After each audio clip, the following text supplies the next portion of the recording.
Bienvenidos a la primera edición de Nuestra Fe Hoy Podcast, unas ediciones especiales que vamos a realizar con unos invitados que se van a morir cuando sepan de quién se trata. Nuestro primer invitado es un joven carismático, talentoso, muy seguido por grandes y pequeños. Muchas personas lo siguen, lo quieren por su gran sentido del humor, su alegría y, por supuesto, su sabiduría. Hace poco fue ordenado como parte de la Hermandad de Sacerdotes Operarios Diocesanos, pero como es de nuestra diócesis originalmente, pues le tenemos muchísimo cariño y sigue trabajando con nosotros en muchas de las actividades que realizamos en catequesis y en un movimiento que muy pronto nos va a contar muchos de sus detalles. Probablemente ya saben de quién les estoy hablando, así que hoy vamos a conversar con el sacerdote queridísimo de nuestra comunidad, Alan Arguinzones.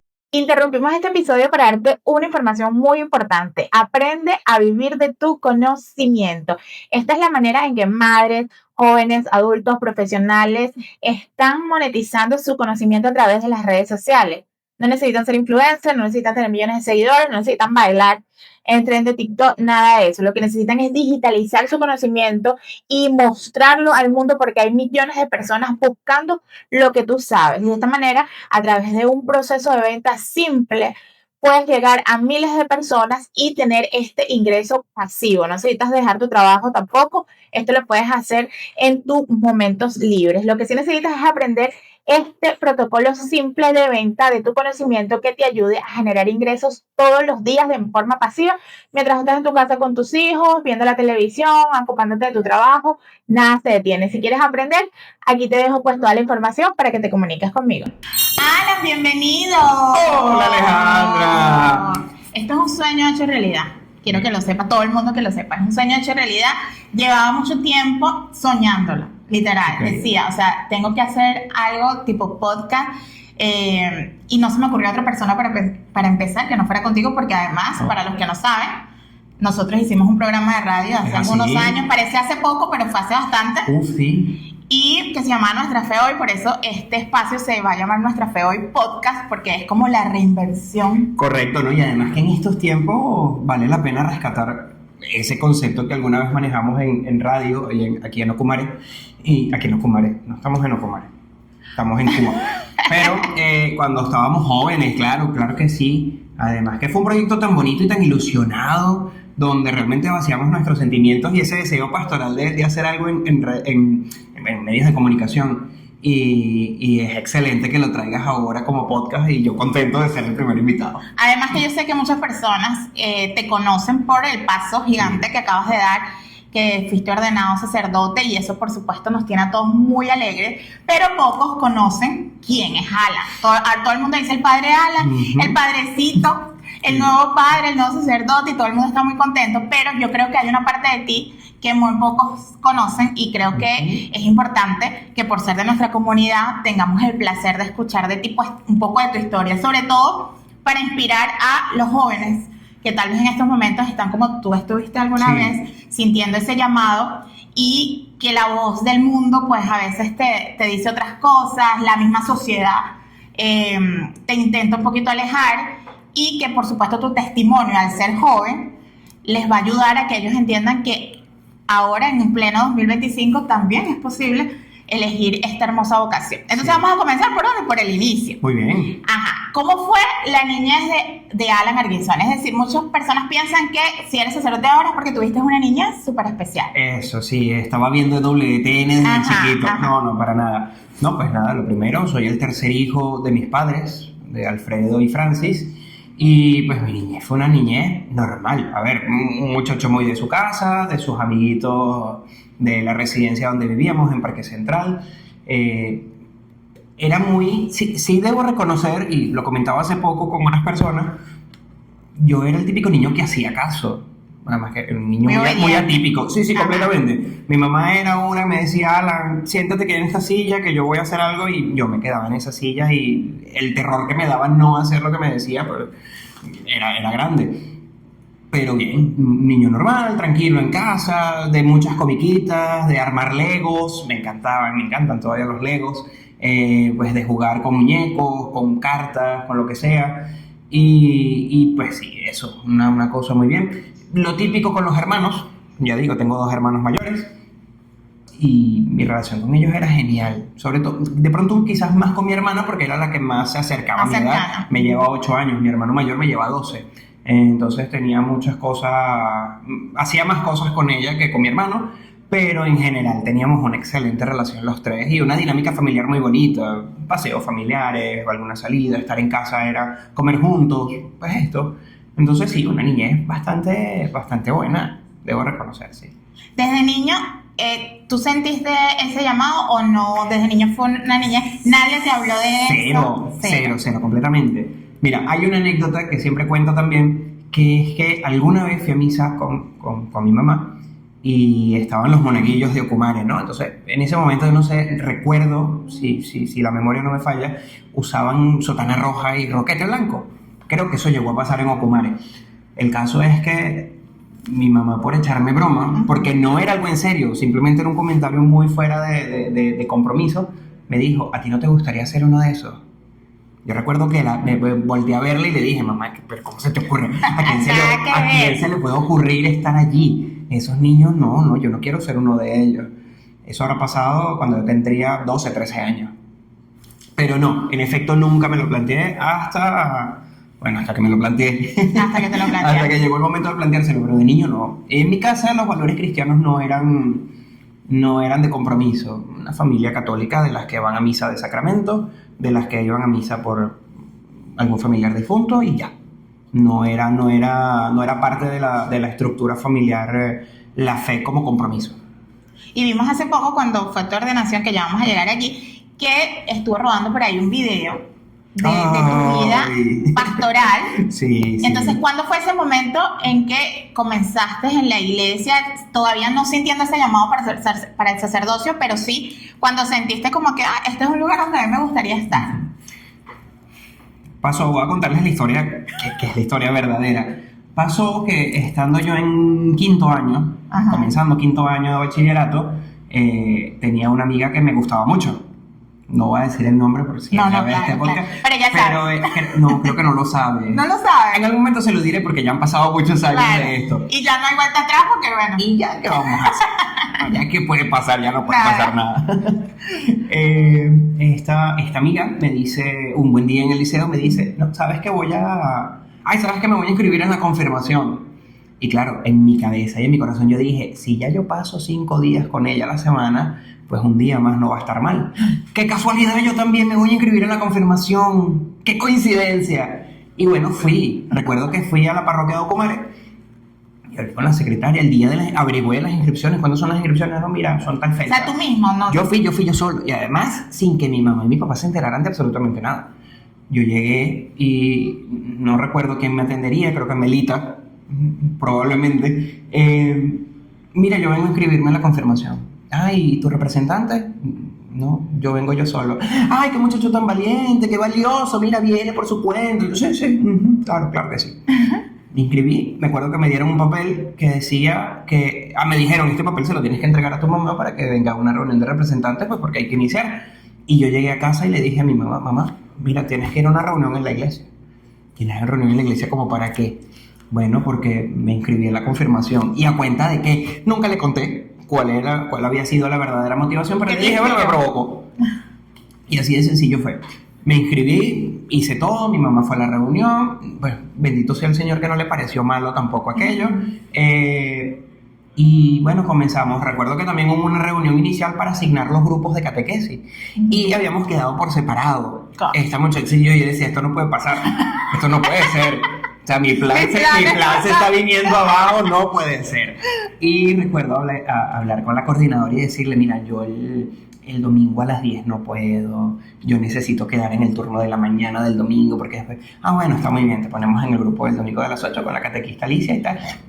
Lo logramos. Alicia también fue catequista. Mira qué tal. Entonces, claro, cuando sucedió eso yo dije, nada, lo logré, voy a estar con ella y vamos a ser felices y un montón de cosas. Ya que te me adelantaste en una cosa, o sea, tu mamá nunca te habló de comenzar la confirmación porque ya estabas en edad de... Nunca, y de hecho debo decir que la primera comunión la hice porque estudié en un colegio católico de Ocumare.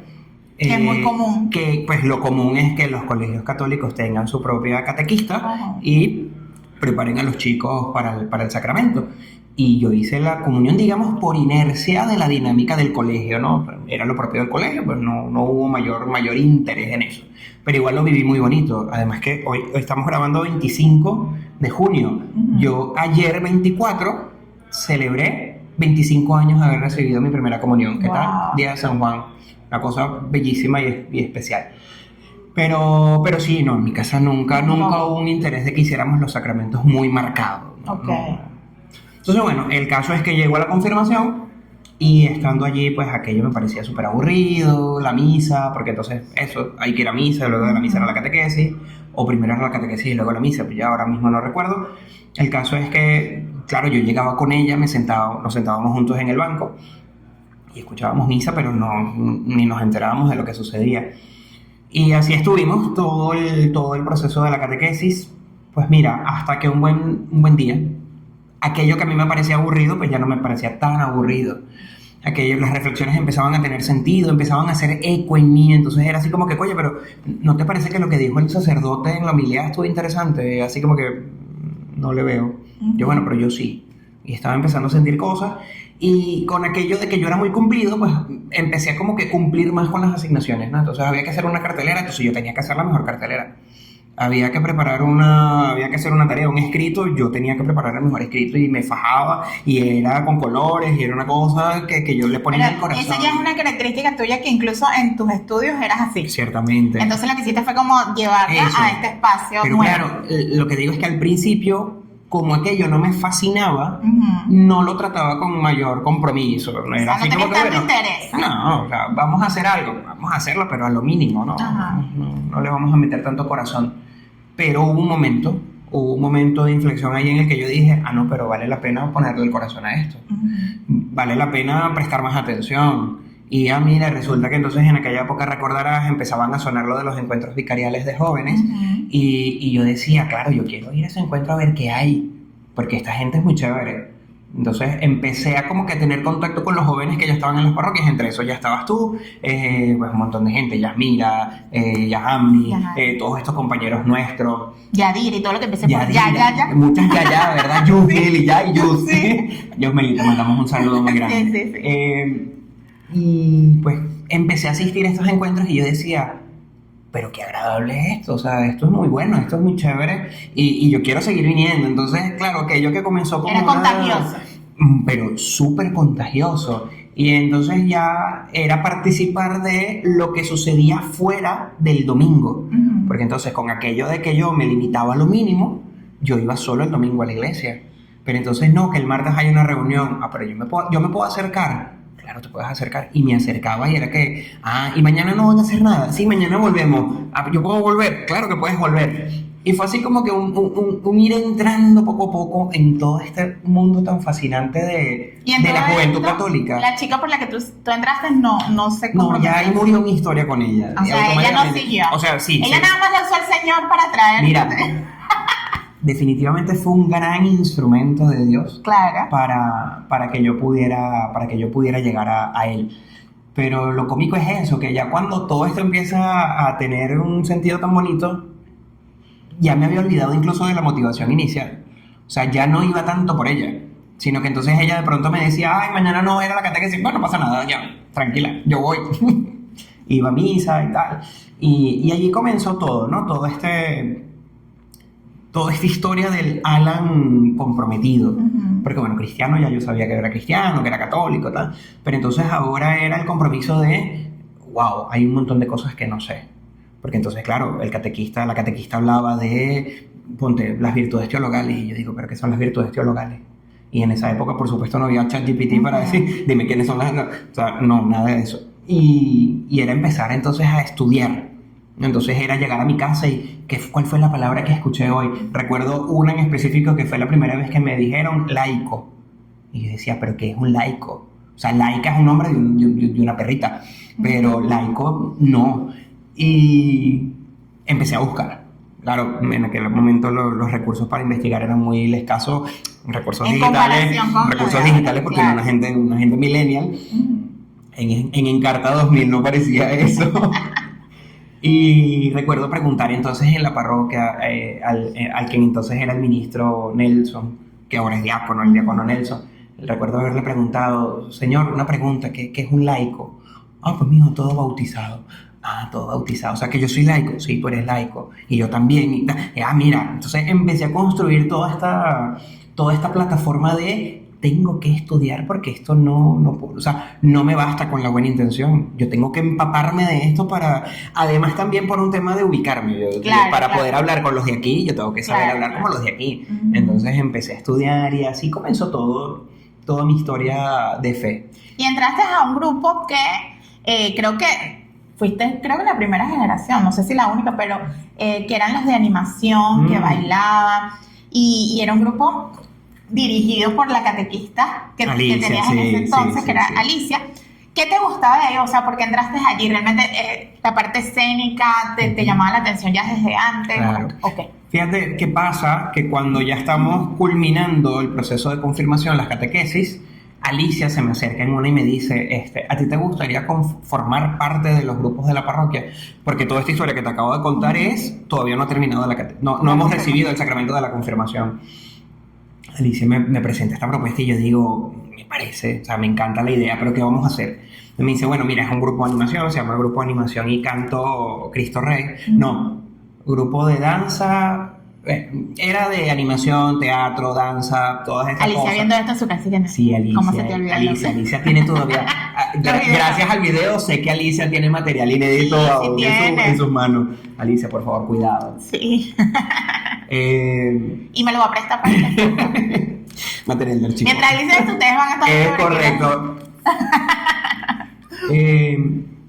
Alicia me presenta esta propuesta de participar del grupo. Yo le dije que claro que sí, pues yo decía, ahora sí tengo algo para continuar. Eso. Porque, claro, en algún momento quizás se sembró en mí la duda de ¿y qué va a pasar cuando yo termine esto? Claro. Porque yo quiero más. Yo necesito más ahora en mi vida, ¿no? En esta nueva vida que me estoy planteando, que es totalmente distinta además a la vida que yo llevaba. Uh-huh. Porque te digo, tendría yo en este momento 15, 16 años, ya quizás 16, y pues yo todavía seguí siendo un muchacho de estar en mi casa, de estar viendo televisión, de estar metido en una computadora, de pocos amigos, un grupo muy cerrado. Y esto a mí me abrió a un universo tan grande, porque entonces es conocer un montón de gente, es tener que salir de mi casa porque vamos a la parroquia vecina, porque vamos a hacer una actividad en la parroquia, tal. Y mostrar los talentos, porque bueno, para los que estén viendo esto y son jóvenes, uh-huh, y están en esa época pues las distracciones del joven, ¿cuál era? Eran jugar con los amigos en la calle, y claro, era mucho más sano, pero no eran gran cosa, pero además era mucho mejor porque tenías la oportunidad de salir, o sea, no estabas como metido en un televisor, correcto, en un teléfono, pero en un televisor tal vez sí. Y entonces tenías como que tus talentos un poco escondiditos, y en la iglesia, porque seguramente te pasó como a mí, era como que tenías ese lugar donde tú podías ser tú. Claro, sí, fíjate que coincidió con que yo en mi 4º y 5º año de bachillerato comencé a hacer teatro.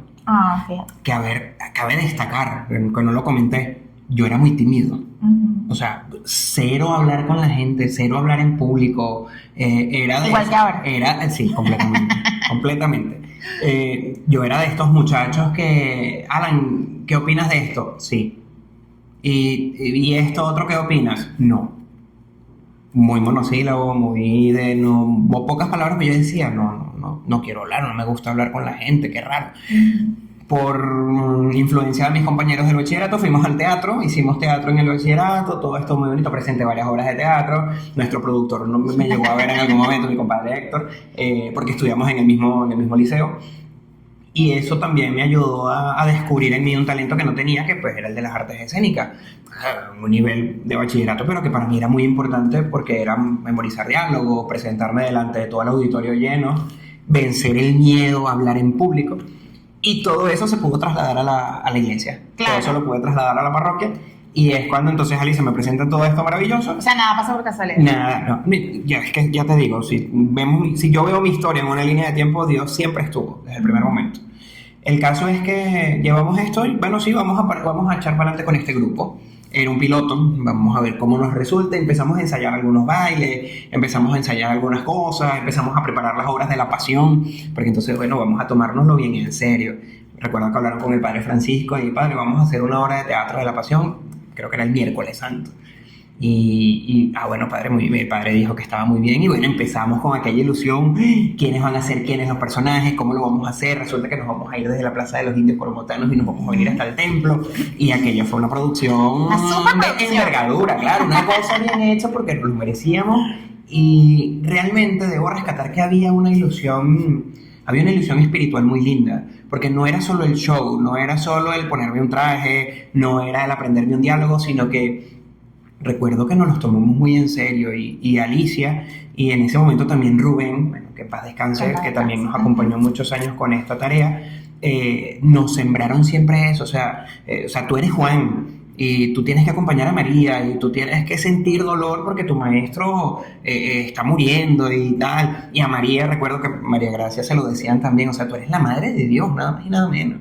A Yasmira, recuerdo que en esa oportunidad Yasmira era la Magdalena, entonces le decían: tú, Yasmira, lo único que tienes que hacer es llorar, tú lloras mucho. Y para Yasmira, que llora tan fácil, sí. pero muy bonito porque se creó una identidad espiritual que al final terminó exteriorizándose. No era al contrario, ¿no? Porque eso es un peligro siempre, hacer las cosas de afuera para adentro. No, aquello venía de adentro, de un sentido realmente o sea, que con esto queremos evangelizar, con esto queremos representarle a la gente, pues en este particular la escena de las últimas horas de nuestro Señor Jesucristo. Y ahí fue cuando yo dije: este es mi lugar, o sea, yo quiero estar aquí con esta gente todo el tiempo que yo pueda. Y pude hacerlo. Que no fue solo una obra, sino la profundidad. Y cuando viene El Diablo Está Enojado, uno de su promocional, que si lo dice grabado, mucha gente lo conoce, además por esta canción. Yo recuerdo haberte visto haciéndolo, sí, o sea, tengo la imagen clarita en mi cabeza, y además gritando porque fue muy emocionante. Creo que la cantaste en varias, o sea, hiciste la escena en varias oportunidades. Sí. Mira, qué loco, porque cuando vi el video que envió Alicia en torno a en mi ordenación y a la misa en Ocumare, yo no recordaba que la gente gritara tanto. Sí. aquello fue una locura. Mira, no, eso nació por una convivencia de catequesis. Ya yo había hecho la confirmación, ya estaba en el grupo, yo estaba dentro de la iglesia, ya yo era uno más dentro de la iglesia. Y planificamos un retiro de confirmación, una convivencia de un día, y no estaba ensayado. El tema es que llegamos, había quedado un espacio libre porque pues algo pasó, y pues ¿qué vamos a hacer con estos muchachos? Necesitamos hacer algo que los anime mientras viene la siguiente actividad. Y entonces me dicen a mí: Alan, ¿tú no te atreverías? Alicia me dice: mira, escúchate esta canción ahorita. Y yo, claro, la escucho, mucho de la canción. Ay, ¿qué quieres tú que yo haga con esto? Me dice: imagínate que vas a hacer como un rock and roll, entonces van a ir apareciendo las representaciones, porque entonces la canción es: yo amo a la iglesia, yo amo a María, yo amo a mi hermano. Entonces cada vez que lo diga va a salir uno representando eso que se menciona. Y tú eres el principal, pero tú eres un rockstar, tú eres el que está llevando... Y te metiste en el personaje. Y claro, imagínate, el fervor de un joven de 16 años, claro. queriendo evangelizar a los chamos que están ahí. Yo dije: sí, a todo. Completamente estoy dentro del proyecto. Y sí, y tal, o sea, fue una locura haberlo hecho allí. En ese momento fue una cosa muy chiquita, porque eso era los catequistas de Ocumare con los jóvenes de la catequesis de Ocumare, no era más. Allí murió, ahí termina esa historia. Con este tema de los encuentros vicariales que se estaban haciendo en la vicaría de los Valles del Tuy, llega el momento de ir a Cuba, que creo que fue la segunda vez que yo participaba de estos encuentros. Y cuando estábamos preparando, recuerdo que habían dentro de la preparación habían dicho que cada parroquia tenía que presentar un baile típico, lo que sea. Y a Alicia se le ocurrió la brillante idea de: ¿por qué no hacemos El Diablo Está Enojado en Cuba? Y yo, bueno, si lo haces también, ¿por qué no? Además que yo debo reconocer que en aquella época yo era un poquito más desvergonzada. Yo, claro que sí, vamos. Creo que todos hacíamos cosas sí, que ahora es que yo era completamente desinhibido. Yo decía: nos tenemos que lanzar del techo de la iglesia con un cable, me lanzo. Además que no están las redes como ahora. No, también. Entonces, es verdad. Tú hacías lo que hacías, o sea, le iba a recordar quien estuviera ahí. Quien estuviera allí, y se iba a convertir en una anécdota que pocos conocen. Exacto. Hoy en día me cohíbo un poco más de hacer esas cosas. Claro. Pero bien, fuimos a este encuentro y claro, yo muy nervioso. Habíamos preparado vestuario, habíamos preparado todo, la canción. Y bueno, llega el momento de la parroquia San Diego de Alcalá de Ocumare del Tuy, y claro, salgo yo. Además que o ahora mismo no entiendo por qué yo salí con un palo de escoba en la mano, que Para era la guitarra guitarra. o era el micrófono, no recuerdo qué era, pero el caso es que cuando llego, bueno, hacemos la representación, aquello, una euforia colectiva. Y yo creo que en ese momento fue cuando pues también a mí me conocieron en la vicaría, En la ¿no? vicaría. Hay un muchacho en Ocumare que hace un baile buenísimo. Pues nada, pa'lante. Y a partir de ahí seguimos haciendo cosas. Nosotros presentamos bailes en el templo de la parroquia. Recuerdo que hicimos uno para Cristo Rey hace muchos años. De hecho esa fue la primera vez que yo me presenté. Digamos, ¿no? Hicimos una representación artística en el templo, fue en una fiesta de Cristo Rey y también fue un éxito muy grande que hasta ahora los que estuvimos involucrados lo recordamos con mucho cariño. Claro. Sí. Y hasta ese momento, ¿ya sentías el llamado al sacerdocio o todavía no? no. Todavía yo era un muchacho promedio. Yo era, qué bonito Dios, pero no hay nada más nada para mí. Era lo que yo decía. En esos momentos de tus sueños, ¿qué estaba a hacer cuando fueras grande? Para ese momento, bueno, mira lo que son las cosas. Para ese momento yo estaba terminando el bachillerato, no tenía muy claro que quería estudiar en la universidad. Ya se sentía también esa presión, ¿no? De ¿qué tengo que hacer ahora? Uh-huh. Y pues nada, sin mucha preocupación, entré a la UCB, exploré algunas oportunidades por allí. Aquello no se dio y pues termina apareciendo la oportunidad de estudiar comunicación social. La mejor carrera. Porque yo como comunicador social. Porque nosotros como comunicadores Es sociales. correcto. Nada, no sabía, no lo tenía claro, pero bueno, ya se avistaba esto. Quería ser un buen profesional. Al principio quería estudiar en la fisioterapia, porque mi hermana, a la que le mando un saludo muy grande. Claro, Alena. Bellísima, además que ahorita está súper fit. Yo la veo, me inspira, pero no me paro, pero me inspira. Sí, la Karol G de Barcelona. Sí, vale, está muy bonita. Un saludo a toda la familia de Alan, por cierto. Un saludo a todos que sé que van a ver esto. Sí. Y bueno, los queremos mucho. Además, hacemos un inciso aquí para decir que tu mamá siempre está muy pendiente de todos los que somos tus amigos. O sea, eso es muy bonito porque ella siempre nos escribe, está muy pendiente. Y cuando tú estás haciendo algo, porque siempre está en algo, por ejemplo, lo de su ordenación, ella siempre está, gracias por acompañarnos. O sea, ¿cómo no? ¿Cómo no lo vamos a acompañar? Pero además, eso es muy bonito porque se crea como una familia, no es nada más porque él es nuestro amigo, además su familia también es como nuestra familia. La familia se va extendiendo, o sea, como que vamos abrazando otras familias y convirtiéndonos en una gran familia. Pues sí, un abrazo. Además que mi mamá, si esto fuera radio, ya mi mamá estuviera mandando ahorita un mensaje. Sí. Si esto fuera en vivo. Si fuera en vivo. Saludos a los muchachos de nuestra fe. Sí, súper sí. También ella mi madre. Pues esto, me perdí. Pero el caso es que no tenía claro qué hacer. Mi hermana había estudiado fisioterapia, yo terapia ocupacional. Entonces yo dije, bueno, veía a mi hermana tan apasionada con su carrera. Yo decía, bueno, yo quiero estudiar algo similar. Pero no soportaba los hospitales, no soporto el ambiente de clínicas. Y yo decía, pues esto como que no es lo mío. Se me abre la puerta de comunicación social y yo decía, yo comunicación social, si yo no tengo... ¿En serio? Yo pensé que siempre... Nada, todavía para este momento, a pesar de que hacía cosas en la iglesia, no sentía yo que era un fuerte para mí el expresarme, ¿no? El comunicarme. Pero se dio. Empecé a estudiar comunicación social. Y aún en este momento, ya te estoy hablando del año 2007, no estaba todavía, no existía la posibilidad de ser sacerdote. Tuve novia, hacía mis cosas normal como muchacho, estaba yendo y viniendo a Caracas, pero la vocación no, nada que ver. Había cierta amistad con el párroco, sí, el padre Francisco, además que pues también le mandamos un saludo muy grande porque pues una persona muy vaya qué persona especial es el padre Francisco. Yo creo que para muchos de los jóvenes que estuvimos en esa época, o sea, el padre Francisco marcó la vida de muchos. Completamente. Y tenía buena amistad con él, pero no lo veía como un referente. O sea, no, que ojo, no se malinterprete lo que digo, no era que era un mal sacerdote, no, en lo absoluto, pero yo no pensaba que yo podía ser como él. No, aquello no me parecía como que un sueño. Y pues allí, chévere, hasta que sucedió algo. ¿Qué sucedió? Pues resulta que en el 2007 me invitan a un encuentro, que es el encuentro de promoción juvenil, el famoso EPJ.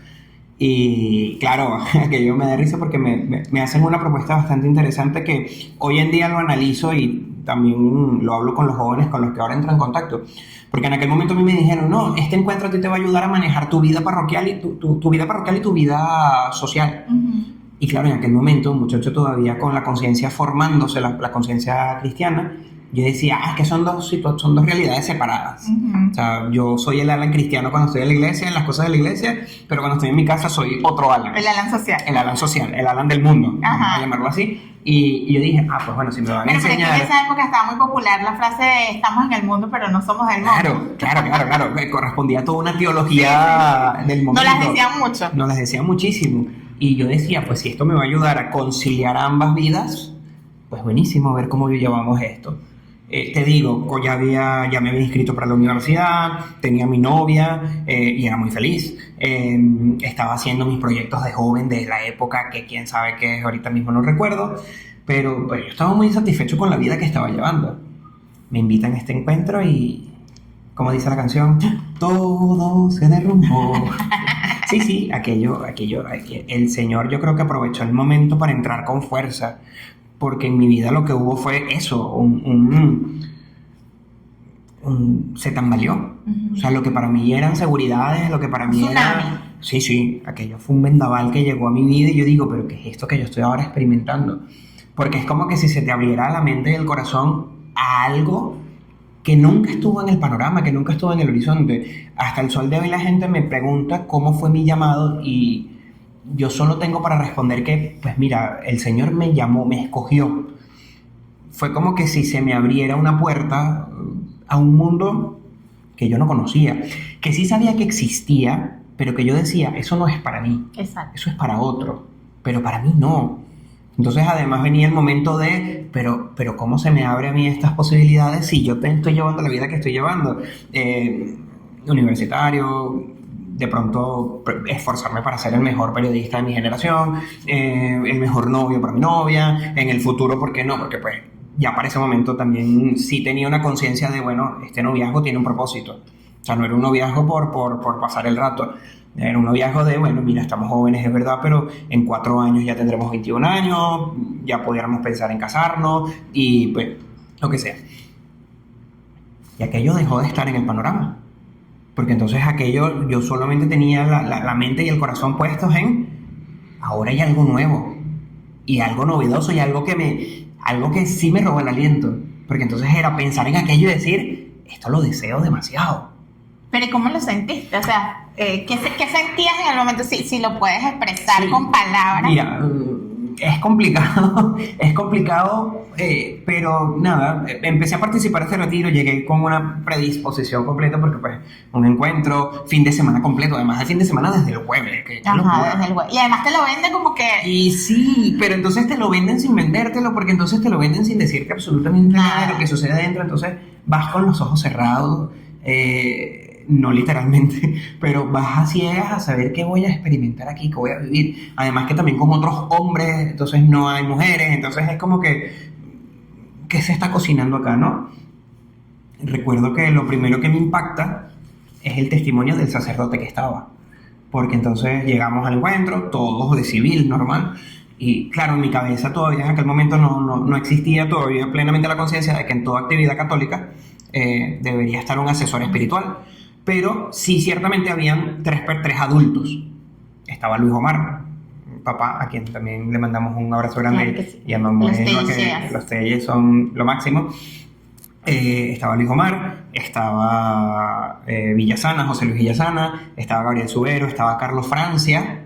A todos les mandamos un saludo muy grande. A todos. No, entonces había bastantes adultos. Sí, habían varios.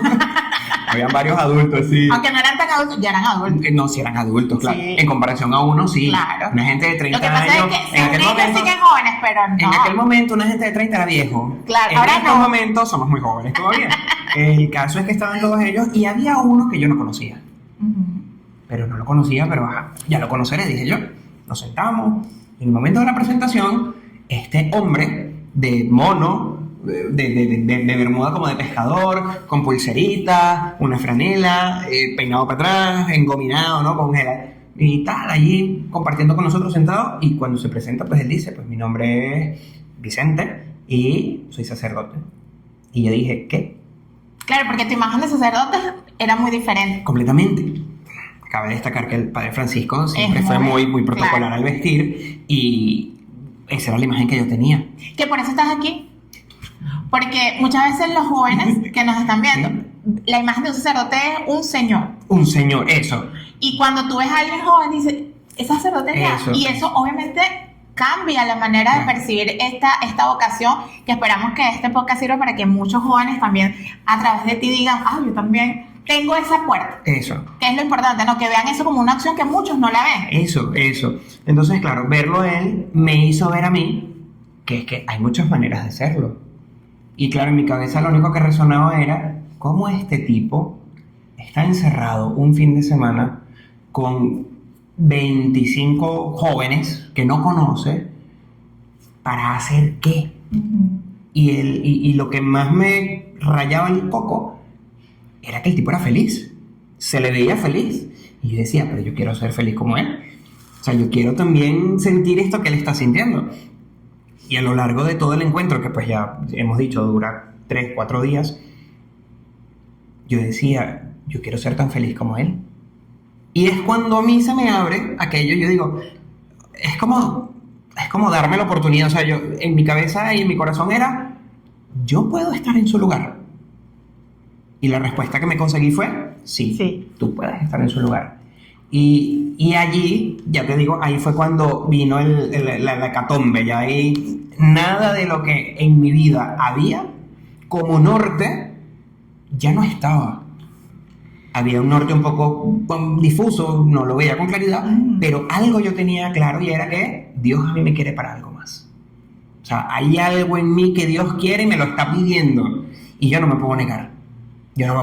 No me lo puedo quedar, porque quedármelo sería egoísta, sería quedarme como en mi capricho, ¿no? Y eso a mí no me va a hacer feliz.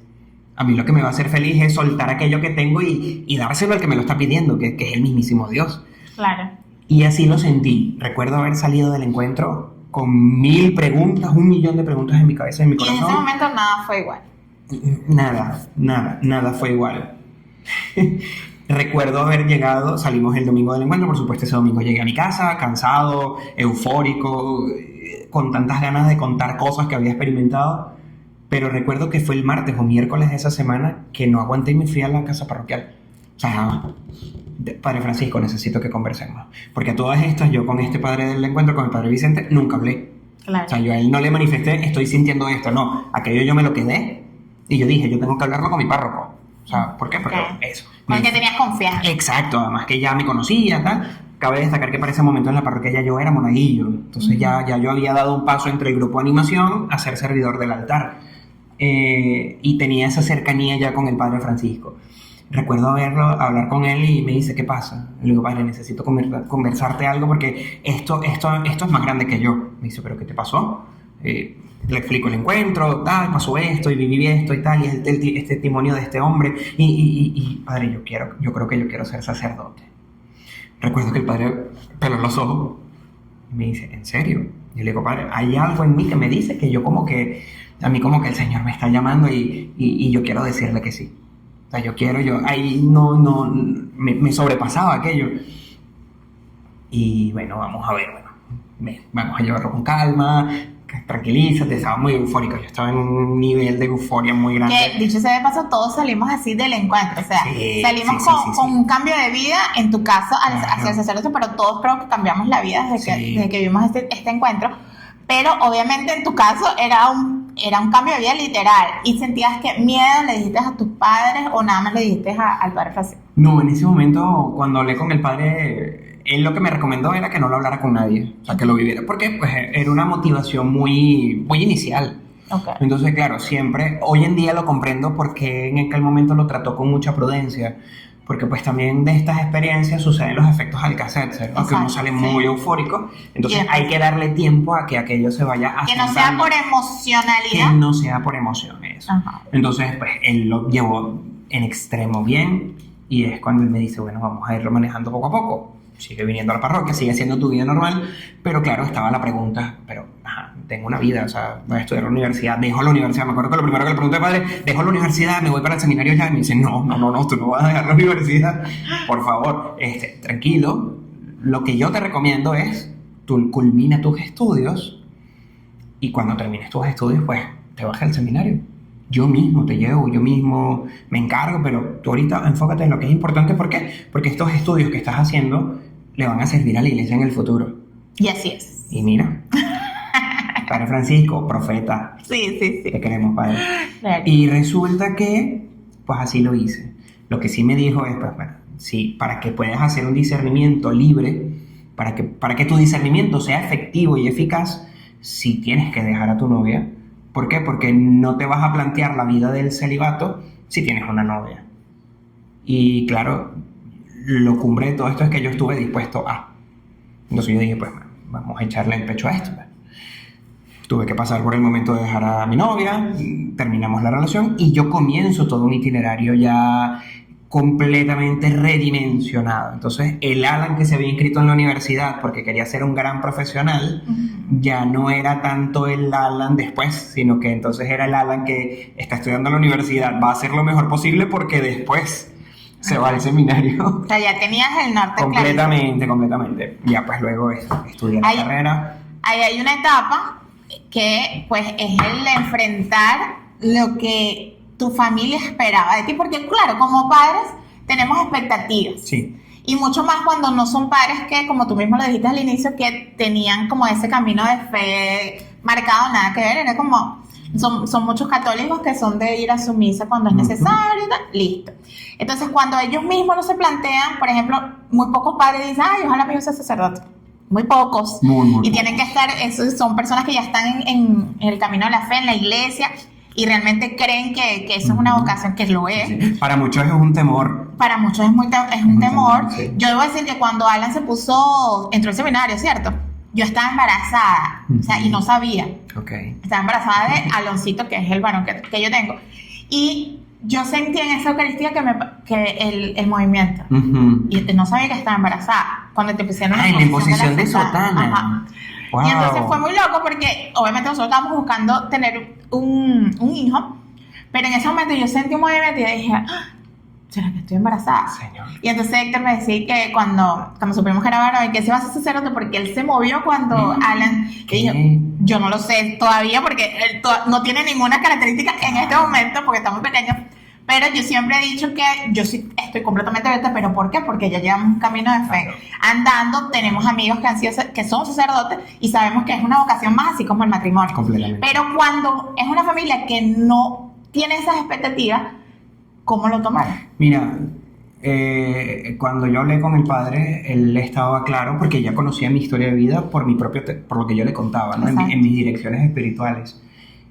Y a la luz de aquello, pues él mismo me dice, no conviene que hables ahora mismo con tus padres y con tu familia, primero porque estás en un periodo todavía de discernimiento, ¿sí? De tratar de entender si esto realmente proviene de Dios o si es un momento muy tuyo, ¿no? Entonces, ¿por qué? Porque si yo decía algo a mis padres, aquello iba a generar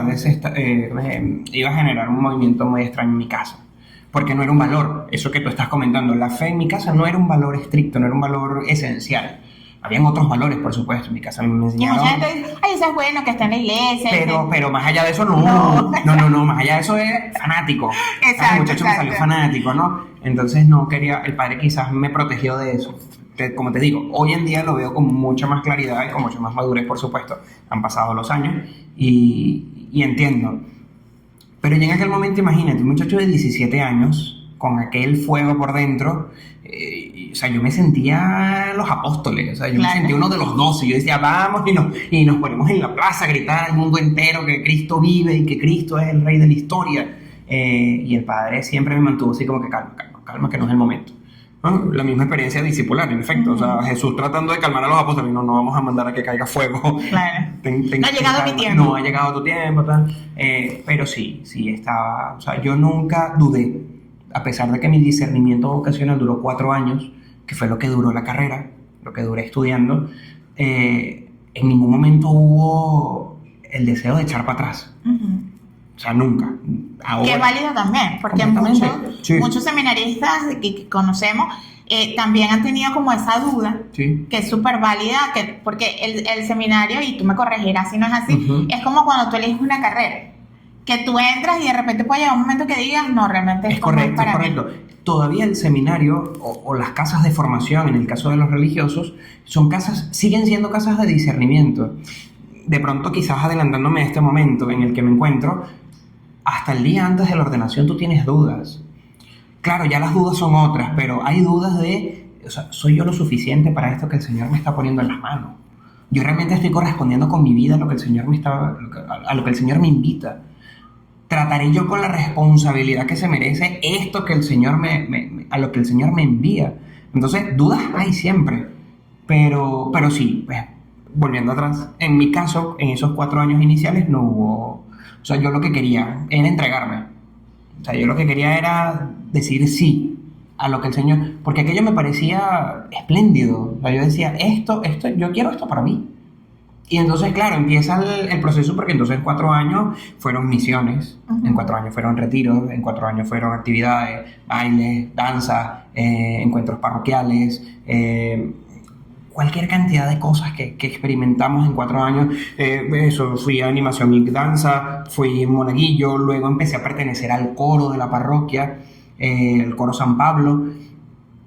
Si había que pintar, había que pintar. Si había que limpiar el templo, había que limpiar el templo. Si había que reparar el confesionario, había que reparar el confesionario. Si había que salir con el padre a hacer compras, había que... O sea, la cantidad de cosas que hacíamos, que yo decía, yo quiero permanecer aquí. Yo no quiero estar donde estaba antes. Porque antes, ¿dónde estaba? Encerrado en mi casa. Aquí no, aquí estoy explorando toda una realidad que me conmueve, que me emociona y que me genera... De mi corazón brotaba siempre una oración, pero yo decía, el Padre Francisco siempre nos enseñaba algo muy bonito, porque él decía, hoy hemos hecho el bien. Cuando terminamos de hacer alguna actividad, recuerdo una vez que fuimos a misa en el Conde, y cuando veníamos de regreso, el Padre suspiró, y yo, eso, Padre, está enamorado. Y el Padre me decía, no es que estoy enamorado, es que hemos hecho el bien que el Señor quiere. Y aquello me pareció tan bonito, pero yo decía, es que claro, tenemos que hacer el bien que el Señor quiere. Y eso yo quería siempre hacer más. Siempre quise hacer más. Entonces, pues ya te imaginarás lo largo que se me hicieron aquellos 4 años, porque yo decía, no veo la hora de entregarme por completo a esto. Porque entonces ya en mi caso ya no había atadura, ¿no? Claro, quedaba el tema familiar que todavía estaba ahí escondido. ¿Cuántas veces no? Bueno, aquella vez que fuimos de retiro a Tanaguarena, en La Guaira, que nos fuimos a una escuela de guías, mis padres nunca supieron que yo estuve en una casa de retiro en Tanaguarena. ¿Y dónde estaba? Estaba, ahora mismo de verdad no recuerdo qué les habré dicho, pero les dije que estaba en otra cosa. Y recuerdo quizás haberles dicho que no era algo relacionado a la iglesia. Y ellos felices. Eso. Y en dónde no estuvimos y a dónde nos fuimos a hacer. Y eso era lo que vivía mi familia. Mi familia cero conocimiento. Que todavía ellos lo dicen, me leí algo muy bonito que puso tu hermano, creo que cuando te ibas ahorita a ordenar, y puso algo así como que no lo no entendemos como que tu entrega, porque claro, es difícil de entender para el que está afuera, y ahí viene esa pregunta de, ¿cuáles crees tú que son los mayores desafíos que enfrenta, por ejemplo, un joven que hoy dijera, yo quiero ese camino? Sí, mira, las expectativas.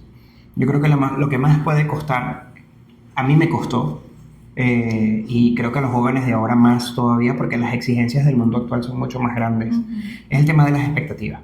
Las expectativas que nos hacemos a nosotros mismos, porque pues entenderás que a los 17 años nos casamos con 5 ideas y ya, y vemos el mundo desde esas 5 ideas. Entonces, yo voy a ser el mejor periodista, me voy a casar, voy a tener un perrito, me voy a comprar un carro azul, y mi casa es donde sea. Y, pero ahora, ¿qué más? No, ¿qué más? Eso es suficiente.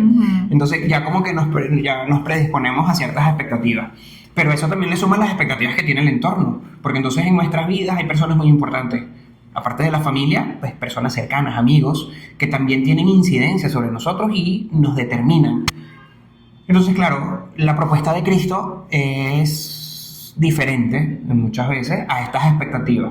Entonces, claro, ¿a qué expectativas les presto más atención? ¿A las propias, a las que me imponen otros, o a las expectativas que tiene Dios de mí? Entonces, este contraste es lo que más cuesta, porque ya luego, pues dejar la familia, yo me atrevería a decir, y con mucha responsabilidad lo digo, que es parte de la vida. En algún momento siempre vamos a dejar la familia, independientemente del caso. O sea, crecer implica, pues que ya... Salir del nido. Mamá y papá ya no van a estar, los hermanos no van a estar, y mi lugar de confort no va a estar.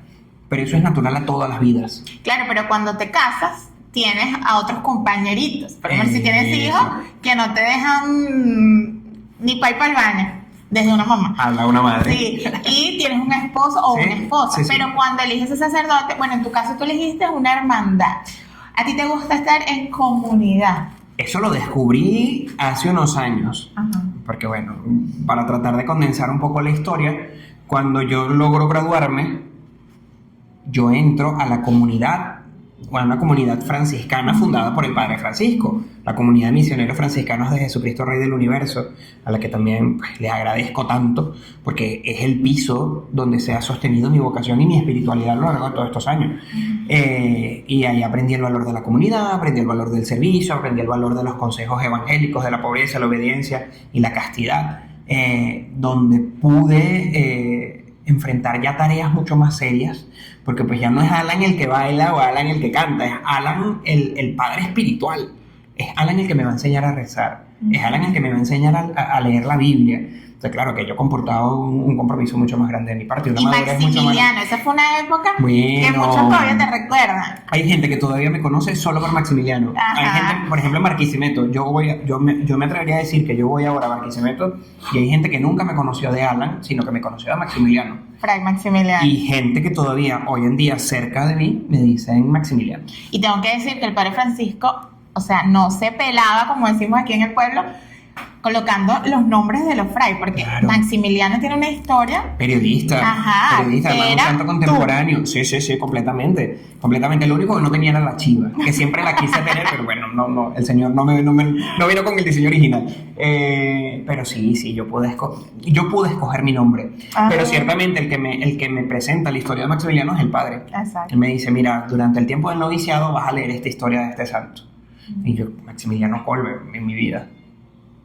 Mi vida, 4 años. Me encuentro la historia de este hombre y quedo yo enganchadísimo. Y claro, completamente relacionado a lo que yo estaba viviendo también a nivel profesional. O sea, un tipo que quería también entregarse a Dios, un tipo que también vivió y lo hizo a través de la imprenta, ¿no? A través del Diario de la Inmaculada, de este periódico que hizo. Pero bueno, sí, el padre atinó en ese particular y bueno, una inspiración también de Dios. Pero sí, esta época mía de fraile fue una época muy hermosa, muy linda, y la que atesoro todavía. Yo todavía conservo, cuando abandoné la comunidad en el año 2016, yo conservé el cordón, pude conservar el cordón de mi consagración, de mi profesión de votos, y lo tengo en un lugar muy especial cerca de mí siempre. Y ahora que, bueno, en torno a la ordenación, pude visitar Asís y me lo llevé. Me llevé el cordón ese día a Asís, porque bueno, fue el génesis de toda mi historia espiritual, porque entonces, tratando de atar cabos, porque aquí saltamos, yo termino la carrera, no me voy al seminario diocesano, porque pues el padre me ofrece la oportunidad de ser parte de su comunidad. Me dice, mira, aquí estamos en esta comunidad, nos dedicamos a la misión, estamos aquí mismo en Ocumare. Y yo dije, bueno, pero ¿por qué no? Me parece también, ya había conocido a los hermanos, al hermano Pedro, al hermano Carlos, a la hermana Lidia, a la hermana Yeritza, tal. Vamos a echar para adelante con esto. Y es cuando hago mi primera opción. O sea, mi primera opción a la vida de un hombre entregado a Dios es por el camino de la vida religiosa. Y pues eso, el 14 de agosto del año 2012 ingreso yo al noviciado de la hermandad, día de Maximiliano Kolbe, 14 de agosto, en vísperas de Nuestra Señora de la Asunción. Y luego en el año 2013, es decir, al año siguiente, en octubre, 5 de octubre, profeso mis primeros votos religiosos. Entonces fue una misa, pues ustedes recordarán que aquello fue una misa muy grande en Ocumare, en nuestro pueblo, y fue un momento muy especial, que fue marcando entonces la historia de mi vida, ¿no? Entonces allí ya empecé yo a conformar mi corazón con el corazón de un Jesús que me quería para sí. O sea, yo en ese momento ya yo estaba arrebatado por completo en manos del Señor. O sea, ya para mí no era el mundo, no, es que es una situación extraña esta dicotomía entre el mundo y la iglesia, pero viéndolo desde esa perspectiva, pues ya yo en el mundo, ¿no? Ya O sea, ya yo soy de Cristo. Ya yo soy todo tuyo, Señor. Tú haz de mí lo que tú quieras, ¿no? Como la oración de Charles de Foucault. Haz de mí todo lo que quieras porque ya las renuncias las había hecho. Claro, llegar ahí costó hablar con mi familia, porque entonces esa es la historia cumbre. Termino yo la universidad, el padre me da un tiempo, unos meses, y me dice, pues eventualmente tendrás que hablar con ellos, porque ya al haberte graduado, pues tienes que dedicarte a esto. Y, Señor, ¿pero cómo hago yo esto, padre? ¿Pero cómo? Y recuerdo que un día fuimos a una reunión, y de regreso, se suponía que íbamos a la casa parroquial, y él me dejó enfrente de mi casa. Y yo le digo, no, padre, pero yo todavía no voy a mi casa. Y me dice, no, sí, te vas a quedar aquí porque hoy vas a hablar con tu familia. Y yo, padre, no me hagas esto, por favor. No, yo tengo que preparar para... No, te vas a ir, te vas a quedar. Tus cosas las vas a buscar después, pero hoy hablas con tu papá y con tu mamá. Nunca se me olvida, un 6 de enero del año 2012. Y tú empezaste así como los niños y ¿qué están viendo en la televisión? No, mira. O directo. Yo llegué a las 11 de la mañana a mi casa. Yo hablé con mis padres en la noche. Tal cual. O sea, yo llegué y me encerré en mi cuarto a orar y decir, Señor, ¿cómo enfrento yo esto? Porque es decírselo a mi mamá y a mi papá, que tienen unas expectativas de mí, que no se imaginan que esto está sucediendo conmigo y que yo no los quiero herir. Porque claro, sabiendo la cultura familiar que había en cuanto a lo religioso, sabía que aquello no iba a caer bien. Y bueno, me armé de valor. Me acuerdo que ya para ese momento ven Espíritu Santo y llena los corazones de tus fieles y encienden ellos el fuego de tu amor. Esperaste que cenaran. Esperé a que cenaran. Entonces, claro, luego de la cena mi papá tenía la costumbre de ver televisión en la sala y mi madre de ver televisión en el cuarto. Y salí a la sala primero y le dije a mi papá, papá, cuando puedas acércate al cuarto que tengo que hablar con ustedes dos. Recuerdo que mi papá giró, me miró, no me dijo nada, yo me encerré, me fui al cuarto de mi mamá, o sea, al cuarto de ellos dos, y mi mamá estaba ya acostada viendo tele, y mamá, necesito... no, me siento y me dicen, hijo, ¿qué pasó? Y yo no, estoy esperando que venga mi papá para decirles algo. En eso que yo le digo así, mi mamá se incorporó en la cama, ¿no? ¿Qué pasó? Y yo, ya, espérate que llegue mi papá. Y pues nada, llegó mi papá y, bueno, miren, tengo que decirles algo. Esto para mí no es fácil, pero bueno, ustedes saben que ya yo he cursado los estudios universitarios, ya me gradué, ya lo que falta es el acto. Pero bueno, mira, ya yo realmente quiero confesarles que yo durante todos estos años me he estado preparando porque yo quiero ser sacerdote. Aquello fue un silencio que nunca lo voy a olvidar. Un silencio muy grande. La cara de mis padres no era una cara de gozo para nada, sino era una cara de no estamos entendiendo qué nos estás diciendo. No, esto no nos cabe en la cabeza. Y... pues recuerdo que mi mamá empezó a decir varias cosas porque, bueno, no estaba de acuerdo, no le parecía que era lo que yo debía hacer con mi vida, porque yo había terminado una carrera, entonces yo tenía que ejercer esa carrera, yo tenía un futuro brillante, porque, bueno, toda madre es consciente de que sus hijos tienen un futuro brillante. Mi mamá también lo pensaba, pero desde el ámbito profesional. Claro. La fe no era un ámbito que desarrollar. Y pues a mí no me parece, yo creo que estás mal aprovechando lo que tu papá y yo con mucho esfuerzo hemos hecho, pero bueno, recuerdo que mi padre dijo una frase, no, bueno, hijo, si eso es lo que a usted le hace feliz, ¿qué vamos a hacer? Y pues ahí fue un momento muy incómodo, muy... Claro, muy triste para ti, porque sí, es como que tú estás haciendo lo que tú sientes que debes hacer, pero también sientes como que lo estás decepcionando de alguna forma. Claro, sí, es que por eso te digo, yo creo que el mayor conflicto de los jóvenes es el combatir las expectativas. Porque naturalmente no queremos defraudar a la gente que queremos. Claro.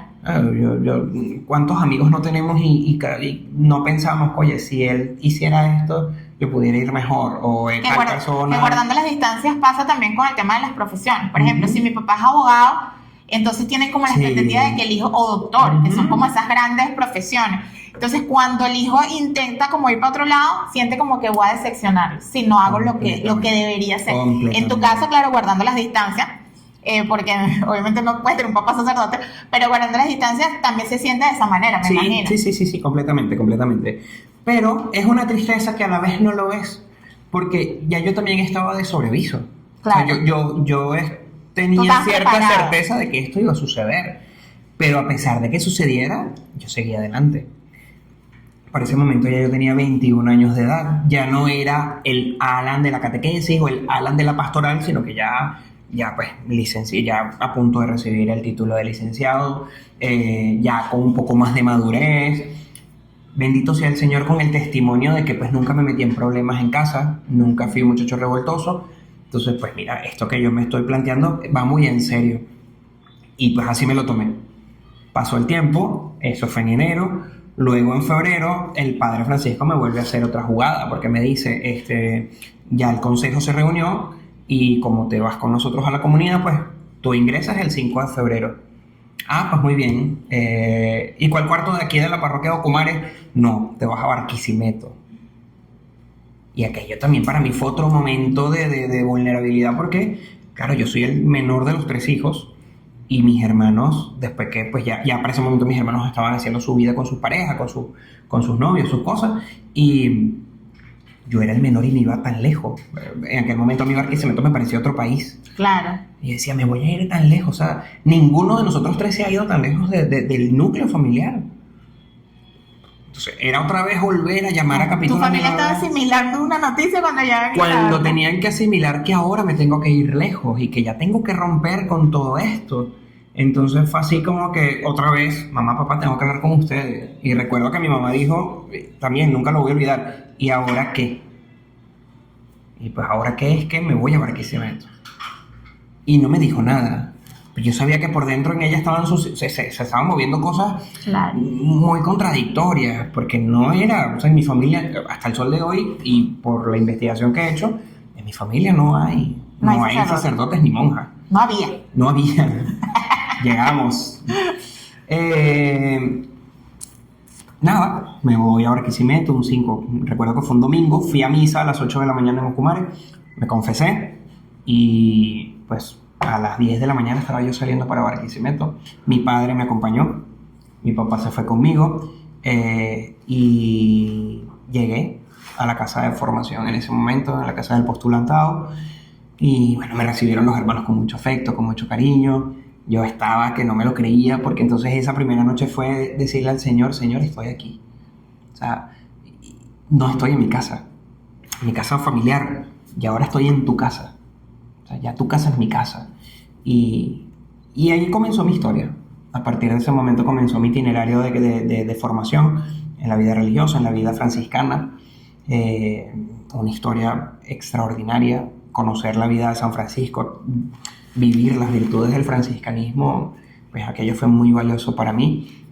Luego entré al noviciado, luego profesión de votos, y ya luego pues esa historia llegó a su fin operativamente.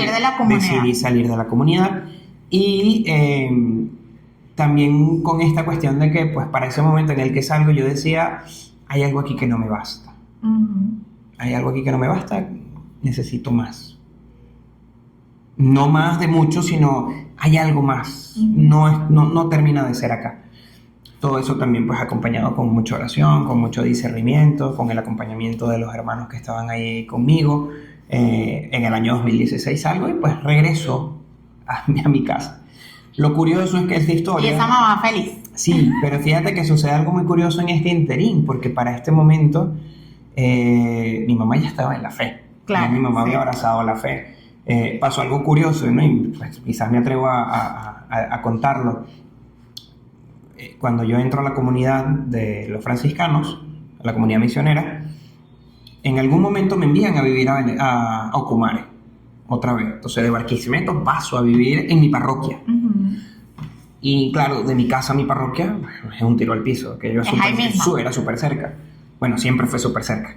Y claro, mi mamá para poder verme tenía que ir a la iglesia. Entonces, hijo, ¿cuándo vienes a la casa? Yo, mamá, no me dejan ir a la casa. Porque fue en tiempos de noviciado. Y el padre Francisco decía, no, si tu familia te quiere ver, tiene que ser aquí en la casa. Entonces, ¿cuándo te puedo ver entonces? Y yo, bueno, mamá, mira, la única manera de que nos veamos es que después de misa vengas a la casa. Después de misa nos veamos un ratito. Tienes que venir a misa, termina la misa, nos vemos. Bueno, está bien, voy a ir a misa por ti.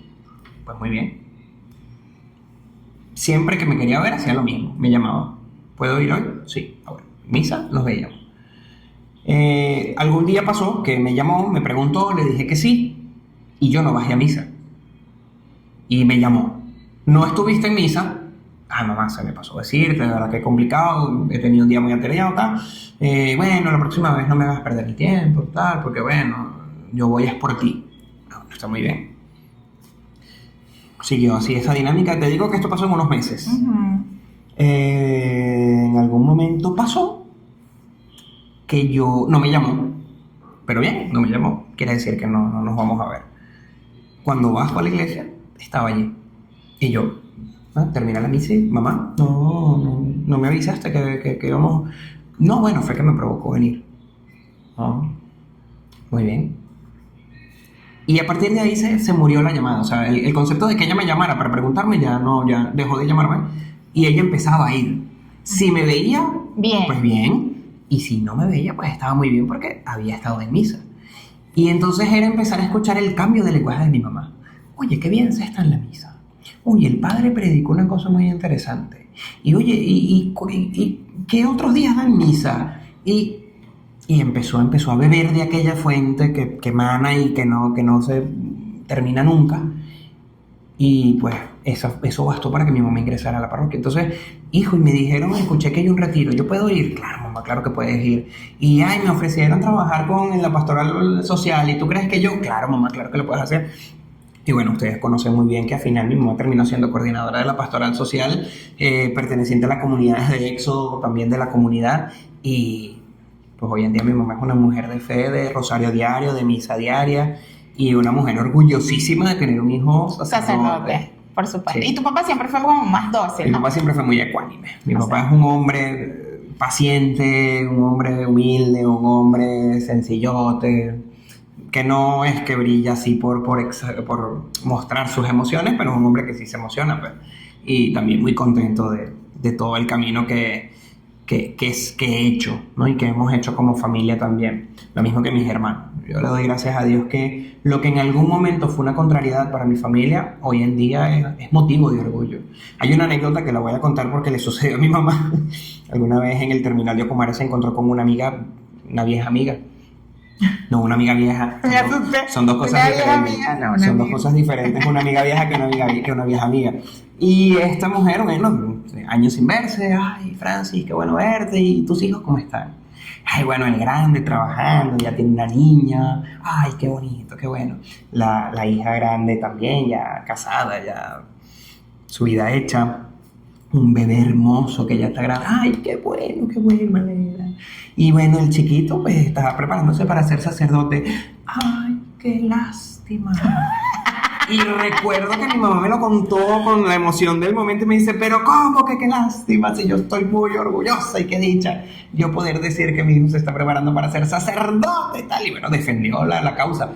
Y cuando mi mamá me lo contó, bueno, fue motivo de mucha risa, pero también de un sentimiento muy bonito, porque bueno, el contraste de mi madre cuando le dije la primera vez y ahora, a la de ahora. Que Recuerdo entonces que cuando decidió salir de la congregación, sufrió mi mamá la salida. Pero ¿cómo te vas a salir? Tú no te puedes salir. Y entonces todo este proyecto y toda esta ilusión de verte ordenado sacerdote, y ahora qué vas a hacer con tu vida, ¿no? Dos personas completamente diferentes, pero por pura gracia de Dios. Toda esta historia, toda mi historia de vida estaba marcada por la gracia de Dios, que mira, no me ha abandonado nunca. Dios te fue dando herramientas, así como Mickey dice, esta es una herramienta que utilizaremos más adelante. Completamente, esto es una herramienta misteriosa que vamos a utilizar más adelante. Súper. Sí. Ajá, y cuando entraste nuevamente a un seminario, o nuevamente no entraste por primera vez a un seminario. Sucede que pues estoy un año fuera en mi casa, y pues yo decía, bueno, me voy a tomar este tiempo para mí. No voy a pensar en volverme a entregar, pero seguía yendo a misa, seguí participando de las actividades del movimiento de encuentros de promoción juvenil, a la que me entregué, pues por ahí vacié yo todo aquello, pero era un joven más. Recuerdo haber recibido todo el apoyo tan hermoso de la comunidad, de mi comunidad parroquial. Nunca hubo ese, el que se salió, el muchacho. No, yo estaba allí. Pero entonces, a la par de eso, yo seguía rezando laudes, vísperas y completas en mi casa. Entonces mi mamá era así como que, hijo, el domingo vamos a salir a tal lado. Y no, voy a misa. Bueno, pero tú no. Pero yo tengo que seguir yendo a misa. Claro. Eso no, aquí hay cosas que no cambian. Claro que eso no es negociable. Y pasó el tiempo. Yo salí en mayo del 2016. Y pasó que en enero del 2017, casi un año después, ¿sí?, me encuentro con Monseñor Freddy, con el obispo de Los Teques, que ya me conocía, ya yo hacía cosas para la diócesis. Y claro, ese momento que lo veo, pues como que por inspiración del Señor yo dije, yo tengo que hablar con Él porque es que hay algo, es que esto no ha muerto. Aquel fuego no ha muerto. Y me siento a hablar con Monseñor y le digo, Monseñor, usted conoce mi historia, usted sabe que yo el año pasado salí de la comunidad, de la congregación, pero en mí todavía habita el deseo de ser sacerdote. ¿Cómo puedo hacer? ¿Cómo cree usted que puedo hacer? Y fue cuando me abrió las puertas de la diócesis y me dice, bueno, mira, bienvenido. Habla con el padre Gor Gregory, que providencialmente en ese momento se había convertido en el párroco de Ocumare. Ajá. Se había convertido en nuestro párroco. Y además de eso era el promotor vocacional de la diócesis. Entonces él me dice, bueno, mira, ahorita en febrero va a haber la toma de posesión del padre Gor Gregory, habla con él y dile que ya hablaste conmigo, y pues comienza con él el proceso para ingresar al seminario. Y así lo hice. Cuando llegó el padre Gor Gregory, quien también le mandamos un saludo porque claro está en España, hablé con él, padre, mira, está pasando esto. Tal vez esto va a llegar a España y mucho esto más va a llegar a Holanda. Esto va a llegar muy lejos. A muchas partes. Así que un saludo también a todas esas personas que no están en nuestro país, que fueron jóvenes también de nuestra parroquia. Vaya a decir que Ocumare, una tierra bendecida para las vocaciones y para la juventud. Yo siento que hay algo que tiene Ocumare muy hermoso, y es que llama a muchos jóvenes al servicio. Y tal vez se pensaba que antes, porque bueno, no había internet y la gente y los jóvenes estábamos un poco aburridos. Sin embargo, hoy todavía sigue siendo una fuente de jóvenes pues maravillosa, y sin duda pues es una bendición de Dios que así sea y que de ahí vengan vocaciones como la tuya. Y es una comunidad que se quiere. Muy madura. Hay mucho amor en nuestra comunidad, entonces, y lo digo con sentido porque yo provengo de ese amor, de una comunidad que me respalda. O sea, a mí me respalda la parroquia de San Diego de Alcalá de Ocumare del Tuy, y donde me paro hablo con orgullo y siempre digo que, siempre lo voy a decir, es la mejor parroquia del mundo mundial. Una potencia. Por favor. Y lo decimos aquí desde Cuba, pero y lo decimos desde Cuba, pero también el padre Jonathan queremos en la comunidad de Nuestra Señora del Rosario. Claro que pero sí. lo que es lo que es. Pero sí, pues, ocumareños. Además que es donde venimos, ni modo que vamos a hablar. Ocumareños de corazón, así es, no podemos decir lo contrario. Entonces comenzamos en el seminario. Entonces sí, vaya, me estoy saliendo de toma. Ya, yo estoy en mi casa, ya, esto para mí es una casa. Lo estamos entendiendo un poquito, pero es que sí, pero es que esta historia es larga. Parte 2, ¿no? No, voy al seminario, el padre Gor Gregory sí me acepta, me dice, pues sí, claro que sí, vamos al seminario. En julio de ese año 2017 es el cursillo de admisión. Voy al cursillo de admisión del seminario de Caracas, en el Hatillo, y en agosto nos dan la noticia que sí, que bueno, que sí he aceptado, que no hay problema, y que en septiembre voy a reanudar la formación sacerdotal. Siendo religioso, siendo de la congregación de los franciscanos, ya yo había comenzado los estudios de filosofía y los retomé como seminarista diocesano, ¿no?, de Los Teques. Llego a esta casa hermosa del Hatillo a convivir. Pues imagínate, yo venía de una congregación en la que cuando mucho fuimos 8, y cuando llego al seminario, ese primer año que llegué, en el año 2017, éramos 80 seminaristas. Aquello para mí fue un cambio total. Claro. Del paradigma de vida religioso, que yo decía, wow, esto, ¿cómo se maneja una casa con 80 muchachos de diferentes partes de Venezuela, con diferentes temperamentos, con diferentes características, con diferentes maneras de entender incluso la misma iglesia, el acontecimiento eclesiológico? Vamos a echarle pierna a esto. Llegué muy calladito, pero se fue convirtiendo en un hogar. A fin de cuentas, el seminario se convirtió en una casa espléndida. Yo fui muy feliz en esos años en el Hatillo. Me encontré con compañeros extraordinarios que hoy en día son mis amigos, ¿no? Y ya casi todos estamos ordenados.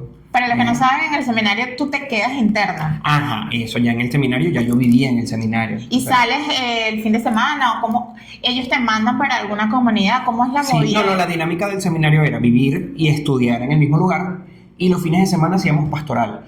Pero claro, naturalmente, por el seminario ser de Caracas, las pastorales se hacían en la arquidiócesis de Caracas. Claro. Entonces no era que me enviaban a Los Teques o a los Valles del Tuy, sino que, no, mira, entonces pude conocer varias realidades de la arquidiócesis de Caracas, que fueron experiencias también súper enriquecedoras.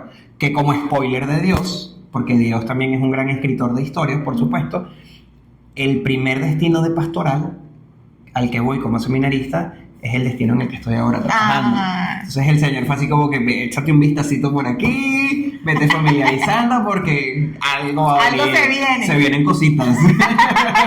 El mismo Dios se viene salsita. Pero ¿sabes qué? Hay un reclamo oculto, que si no lo digo aquí la gente va a decir, pues esto es importante que lo sepas, yo creo que tal vez lo has escuchado.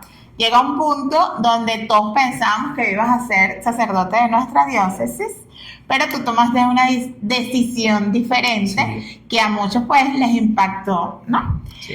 ¿Qué te llevó a tomar esa decisión y qué le dices a aquellas personas que dicen, cónchale, ¿por qué te no fuiste? Porque el Señor, digamos, no, fíjate qué sucede. Cuando yo llego a Latillo, me encuentro con unos sacerdotes bastante particulares, que son los operarios diocesanos. Sacerdote, sin mayor cosa. Vestidos así incluso como estoy vestido yo ahora. Los conozco, pero bien, normal. Mi primer formador del seminario era un operario. Y pasa que pues, estoy en el seminario normal, con una identidad diocesana muy arraigada de la diócesis de Los Teques, de la gloriosa diócesis de Los Teques, pero en algún momento uno de estos sacerdotes operarios me menciona a un señor llamado Manuel Domingo y Sol. Entonces, bueno, porque el beato Manuel Domingo y Sol, ¿quién es este señor? Y me atrevo a preguntarlo. No, mira, un santo español de la época de la Guerra Civil Española, dedicado a la formación sacerdotal, fundó nuestra hermandad. Ay, pero ustedes son una congregación religiosa. No somos una congregación religiosa, por eso nos llamamos hermandad, porque somos un grupo de sacerdotes diocesanos de diferentes diócesis del mundo que pues han decidido hacer una opción por vivir la santidad en la fraternidad de nuestra identidad diocesana, persiguiendo la mayor gloria de Dios y los valores del reino. Y así como que complicado al principio de digerir, pero yo dije, oh, qué bien, bueno, bien por ustedes, sigan ustedes con su rollo que yo sigo con el mío. Pero entonces fue pasando el tiempo y como que pues le eché más diente a aquello. Yo digo, pero este señor cuando habla de la formación sacerdotal, ¿a qué se está refiriendo? Claro, entonces, los operarios se dedican a los seminarios, por eso están aquí, para formar otros sacerdotes y para inocular, para sembrar en el corazón de los seminaristas de nosotros los sentimientos de Cristo buen pastor. Vaya tarea, y sobre todo en esta iglesia. Entonces empiezo yo a reflexionar un montón de cosas que tampoco le había dado oportunidad de reflexionar antes, porque para mí la formación sacerdotal era solo estudiar filosofía, teología, esperar y te ordenabas. No había mayor cosa. Pero entonces en esta experiencia de seminario voy descubriendo que estos sacerdotes dan su vida para que nosotros los seminaristas pudiéramos comprender la importancia de nuestra vocación presbiteral y que no basta con ser buenos sacerdotes, sino que realmente tenemos que ser santos sacerdotes. De hecho es una frase común del beato, no basta con ser buenos sacerdotes, hay que ser santos, tenemos que ser santos. El caso es que me encuentro con estos sacerdotes, me empiezan a hablar de Don Manuel, porque entonces ya no era el beato Manuel Domingo y Sol, sino que era Don Manuel, porque entonces uno de ellos muy inteligentemente me dice, llámalo Don Manuel, así le llamamos los amigos. Y yo, Don Manuel es mi amigo entonces. Y empiezo yo a escudriñar los escritos de este hombre que en efecto se preocupó en su momento, en su historia, se preocupó por la formación sacerdotal y por las vocaciones, porque los jóvenes descubrieran, pero que también respondieran generosamente a la vocación que el Señor les ha puesto en el corazón. Y aquello contrasta en mi vida con, pues, también un pensamiento, porque para ese entonces yo pensaba mucho en qué le falta a la iglesia. Pues decía yo, claro, mi vocación tiene que tener sentido en la iglesia, no es ser cura para mí, no es ser cura para yo decir que soy cura, ser sacerdote porque pues, tiene un propósito. ¿Y qué propósito tiene mi sacerdocio ahora en esta iglesia actual? Y la respuesta que encontré en lo más profundo de mi corazón y acompañado por mis formadores y mis directores espirituales era que en la iglesia hay que trabajar por las vocaciones y hay que trabajar porque los jóvenes descubran su vocación. Y sucede algo loquísimo en mí, porque cuando yo doy con esta respuesta o cuando estas cosas empiezan a darse en mí, inmediatamente me voy al Alan de 17 años que recuerda a un sacerdote, claro, que por su testimonio yo quise ser sacerdote. Y yo digo, claro, Entonces, claro, cuando uno revisa también la estructura del movimiento de encuentros de promoción juvenil, lo que busca el EPJ es que el joven descubra su vocación y que el joven sea feliz y que responda a lo que el Señor Todo le va tenía planteando. sentido. Entonces, aquello fue como que el círculo se iba cerrando y decía, claro, todo lo que el Señor ha permitido que yo viviera a lo largo de todos estos años me ha llevado a esto, me ha llevado a este hombre que ha fundado esta hermandad, que está en Venezuela, que me la he encontrado nunca por casualidad y que ahora estoy aquí con ellos hablándome. Qué bonito, pero qué maravilloso cuando tú sientes realmente que toda tu vida te has dejado guiar por Dios, porque ves como todo, como un, no sé, cuando las piezas encajan, como sí, cuando todo se acopla, cuando todo se ensambla. Como que todo tiene sentido. Sí. Y comienzas a pensar, bueno, viví esto porque ahora necesito esto en mi vida, viví esto que ahora me lleva a esto, o sea que toda tu vida te has dejado guiar por Dios, porque realmente esa perfección no la logra uno, sino dejando de escuchar y la importancia de estar atento. Claro, y la importancia de ir revisando constantemente en la vida el paso de Dios. Exacto. O sea, fíjate, no lo dije al principio, pero yo nací el 19 de marzo. Bueno, 19 de marzo, 19 de marzo. Día de San José. Y a los operarios, cuando comenzaron, les llamaban los josefinos. Claro, para mí haber nacido día de San José era normal. Hay que nacer algún día del año. Claro. Pero a mí me tocó San José. Y a mí me tocó conocer a don Manuel. Que podrías pensar que se llama Alan José, pero no. Se llama Alan Alfredo. Que tu mamá, podríamos pensar que se peló, pero no fue así, sino que eso tenía todo. Hay toda una estructura familiar. Alfredo, Aleida, Allen, Alena, Alan, Alejandro. No, y tu mamá muy creativa con esos nombres, porque Allen, que podríamos pensar que el primero se llamaba Alan, que es un nombre más común. Por orden alfabético, y quizá. por orden alfabético, pero no. Ella dijo Allen, Alena, Alan. O sea, como que contigo cerró el ciclo. Y además, anécdota familiar, yo no estaba en la cuenta familiar. Como todos los últimos hijos, como la mayoría. Quizás como la mayoría, de pronto, pero yo no, o sea, mi mamá cuenta que a mí no me buscaron. Exacto. Yo llegué. Llegaste. Pero que alguien tenía que ser cura. Claro.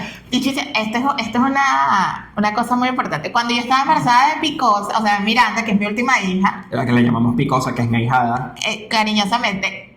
Cuando yo me enteré que estaba embarazada de Miranda, nadie lo sabía. Me acuerdo que fue un diciembre que te invitamos a comer a la casa y nos vinimos con tus papás.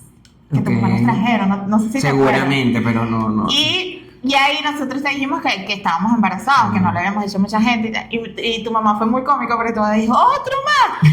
Me dio mucha risa, pero ahora que tú cuentas eso, bueno, es que Alan fue como Miranda. Ya. Nadie la estaba buscando, pero ella llegó. Pero no hay tercero malo. Yo siempre digo que, y te pasó a ti, le pasó a tu mamá, que ese tercero que llega así, o ese último, que llega así, llega por un propósito mayor, que uno no sabe por qué, pero lo acabas de decir tú, Dios nos va escribiendo una historia y si nosotros nos dejamos guiar y escuchamos, pues el Señor para todo tiene un plan. Sí. Muchas veces nosotros de tercos queremos cambiar las cosas. Bueno, no me lo imaginaba así, porque tal vez tú, si tú hubieses escrito tu historia, hay muchos tramos que tú hubieses pasado directo. Completamente.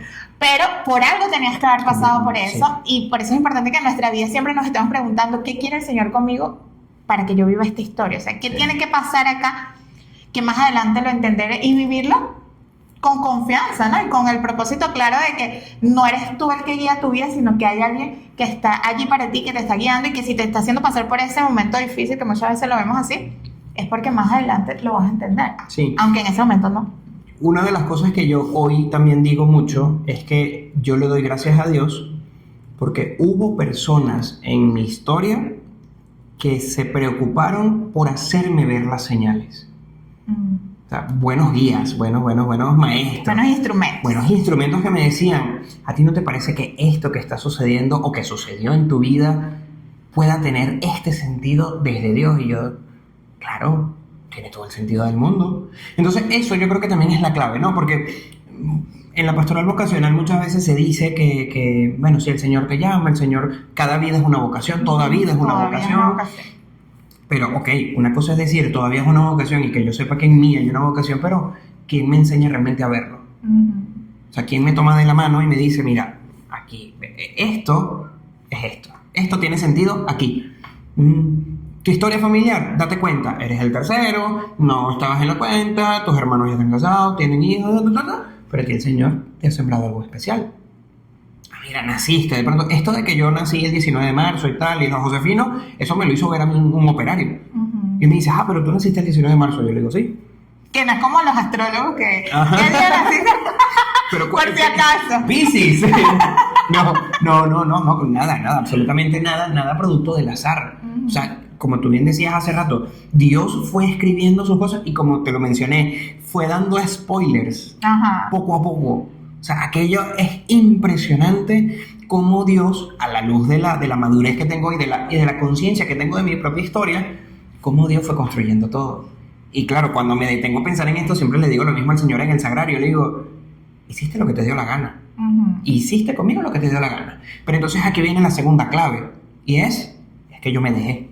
Claro, que es lo más importante. Es que yo me dejé. ¿Por qué? Porque el Señor tiene los mismos planes para todos. Porque el concurso... O sea, no los mismos, pero tiene un plan para cada uno. Claro, y el asunto aquí es que el concurso que tiene la voluntad de Dios en mi vida siempre va a ser mucho más enriquecedor que mi propia voluntad.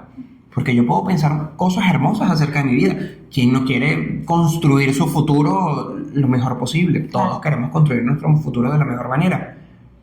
Pero el de Dios no tiene comparación. No tiene. Lo que Dios le plantea a cada persona es espléndido, pero hay que dejarse. Y dejarse es bajar las defensas. Lo que me pasó a mí a los 17 años, que pues le doy gracias a Dios que yo lo pude hacer incluso en ese momento.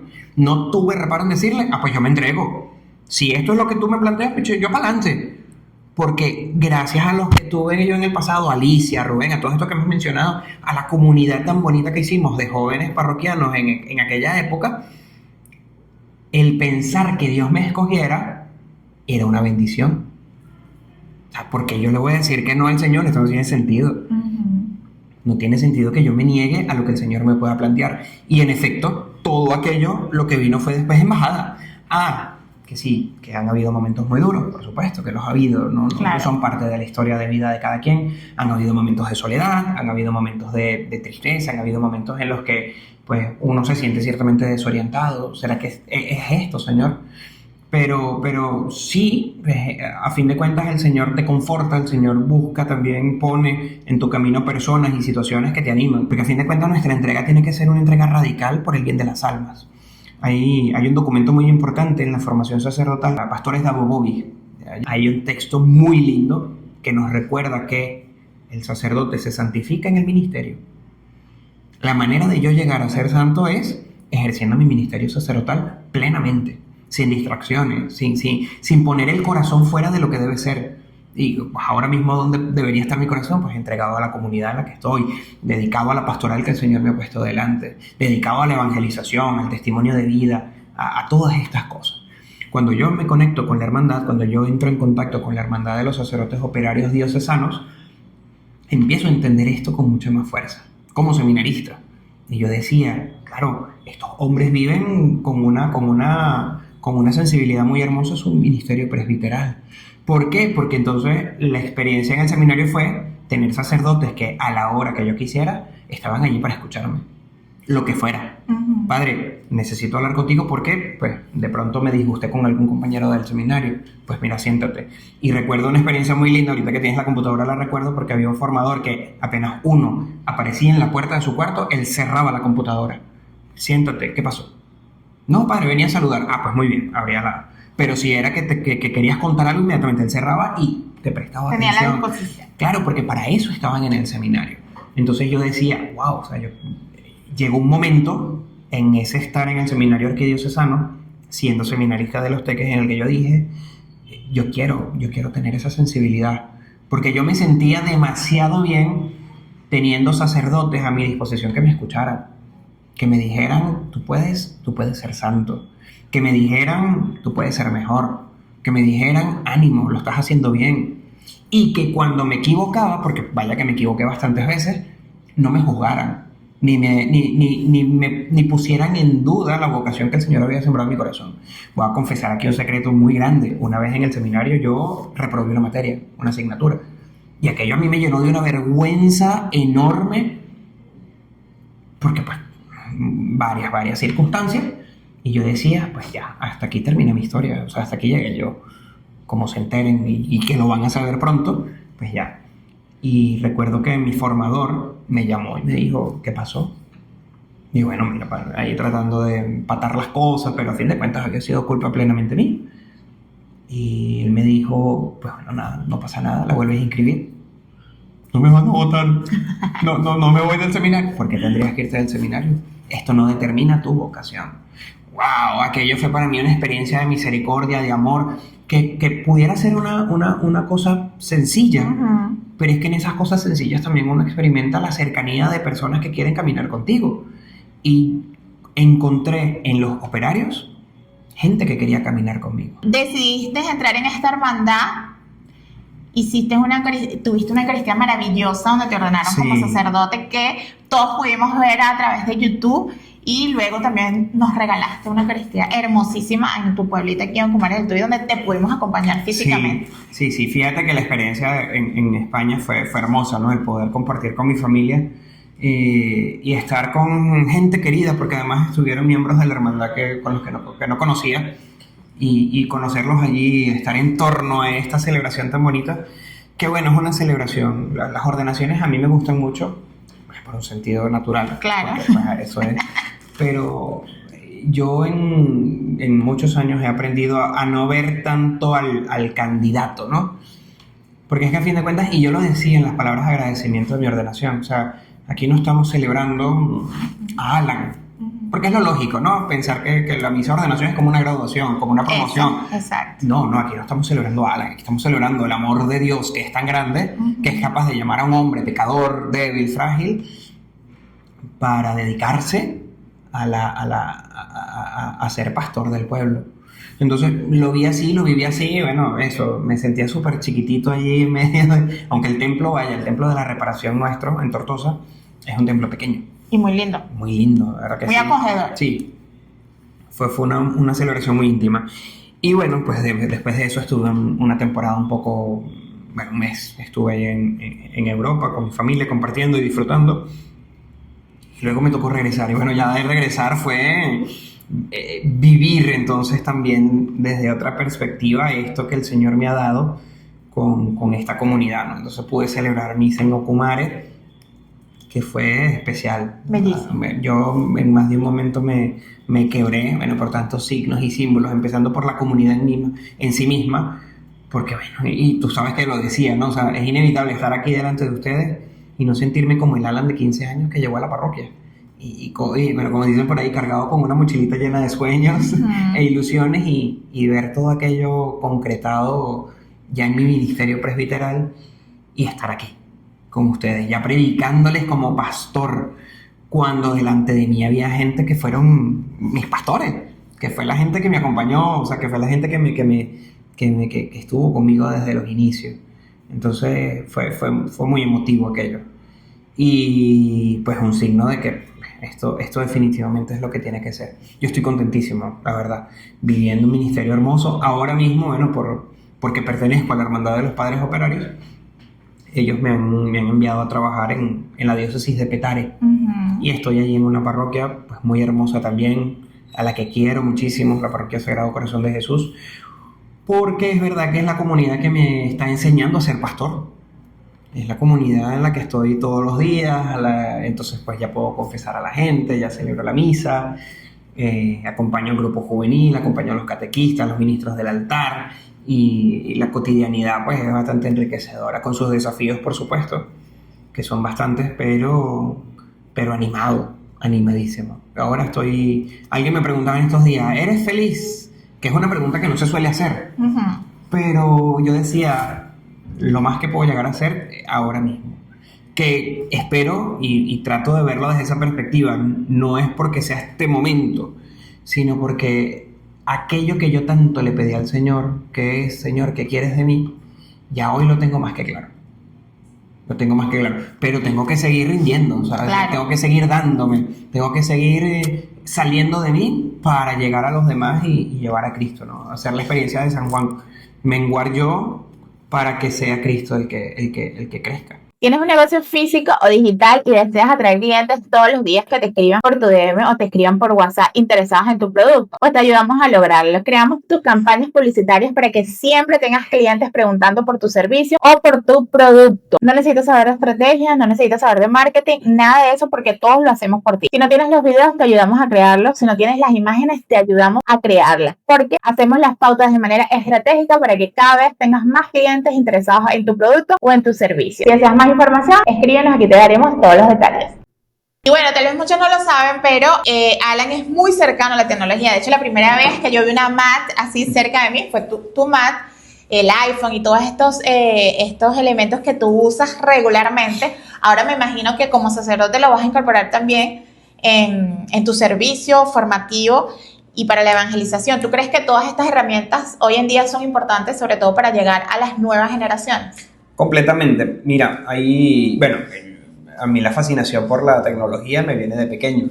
En mi casa siempre hubo computadoras, hubo aparatos electrónicos, llegamos a tener una videocámara en algún momento también, y todo eso desde pequeño. Creo que desde los 5 años estoy familiarizado con las computadoras y me gusta conocer cómo funcionan, cómo estas cosas son tan interesantes.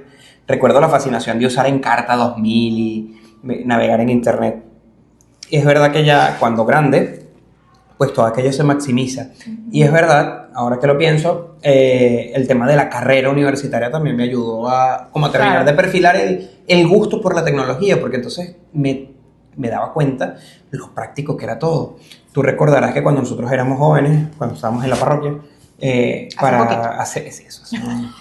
¿hace cuánto? Hace nada.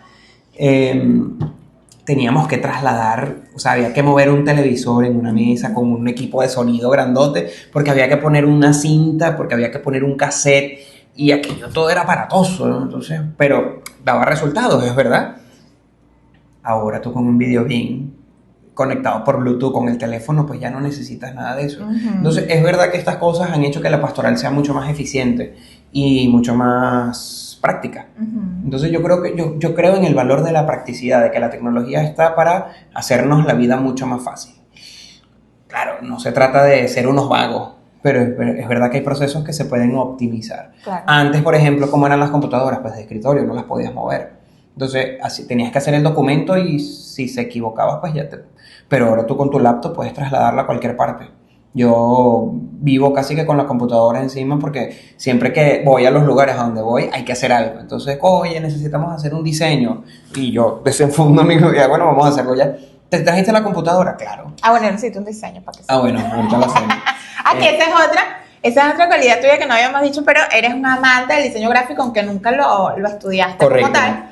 Pero haces diseños maravillosos. De hecho, de la pastoral familiar, tú eres el diseñador número uno. Prácticamente que oficial. El diseñador oficial, has diseñado muchas cosas. Aquí en Cuba también hiciste el diseño de la pastoral familiar de Cuba. En general de la diócesis de Los Teques, creo. Quebra de Cuba también le hiciste o sea, has hecho el diseño de tantas cosas. Hay muchas plataformas eclesiales en la diócesis a los que les he tenido que diseñar logos, me los han pedido, bueno, siempre los hago con mucho cariño, pero sí, ahí es que cuando estudié en la universidad estudié la parte corporativa de las comunicaciones sociales y me enganché mucho con el tema de las marcas y el diseño de marcas para empresas, y a partir de allí, claro, mis primeros bocetos los verás y dan pena, pero ya luego fui agarrando más técnica, más experiencia, estudié ya por mi cuenta cosas con respecto al branding, que es el término real de las marcas personales y bueno, de cualquier marca, pero sí, me gusta muchísimo. Y además que es un tema que me desestresa. Yo sentarme en la computadora, diseñar... Producción. Sí. Todo puede pasar. Me encanta, ¿no? Entonces es como el que le gusta cocinar y dice, no, a mí cocinar me desestresa. No me pasa. No me gusta cocinar. Con cocinar. Pero sí que me siento en la computadora y de pronto me viene una idea en la cabeza y yo digo, pero ¿y si esto lo combino con esto, estos colores, tal? Y, mira, sale algo. Yo digo, bueno, lo guardo allí. O pues eso, me llaman, Alan, necesitamos un logotipo para esto. Bueno, mira, puede ser de esta manera, tal, y bueno, si les gusta, pues bien, si no, pues ven, o sea lo cambiamos. Eres muy completo. Tú sabes que a mí siempre me da risa cuando en Facebook ponen cosas así como...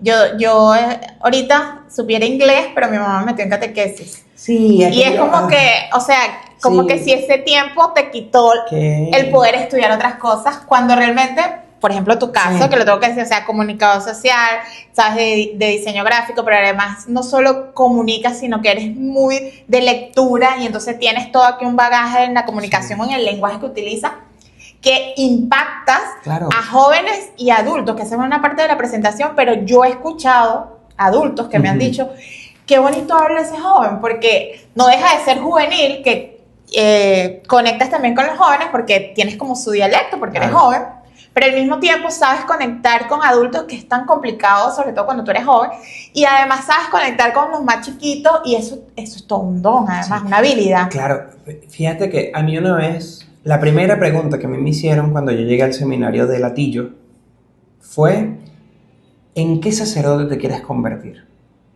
Y claro, es una pregunta, tú dices de pronto, bueno, tomada al azar, pero es una pregunta que tiene, o sea, hay que pensársela muy bien, sí.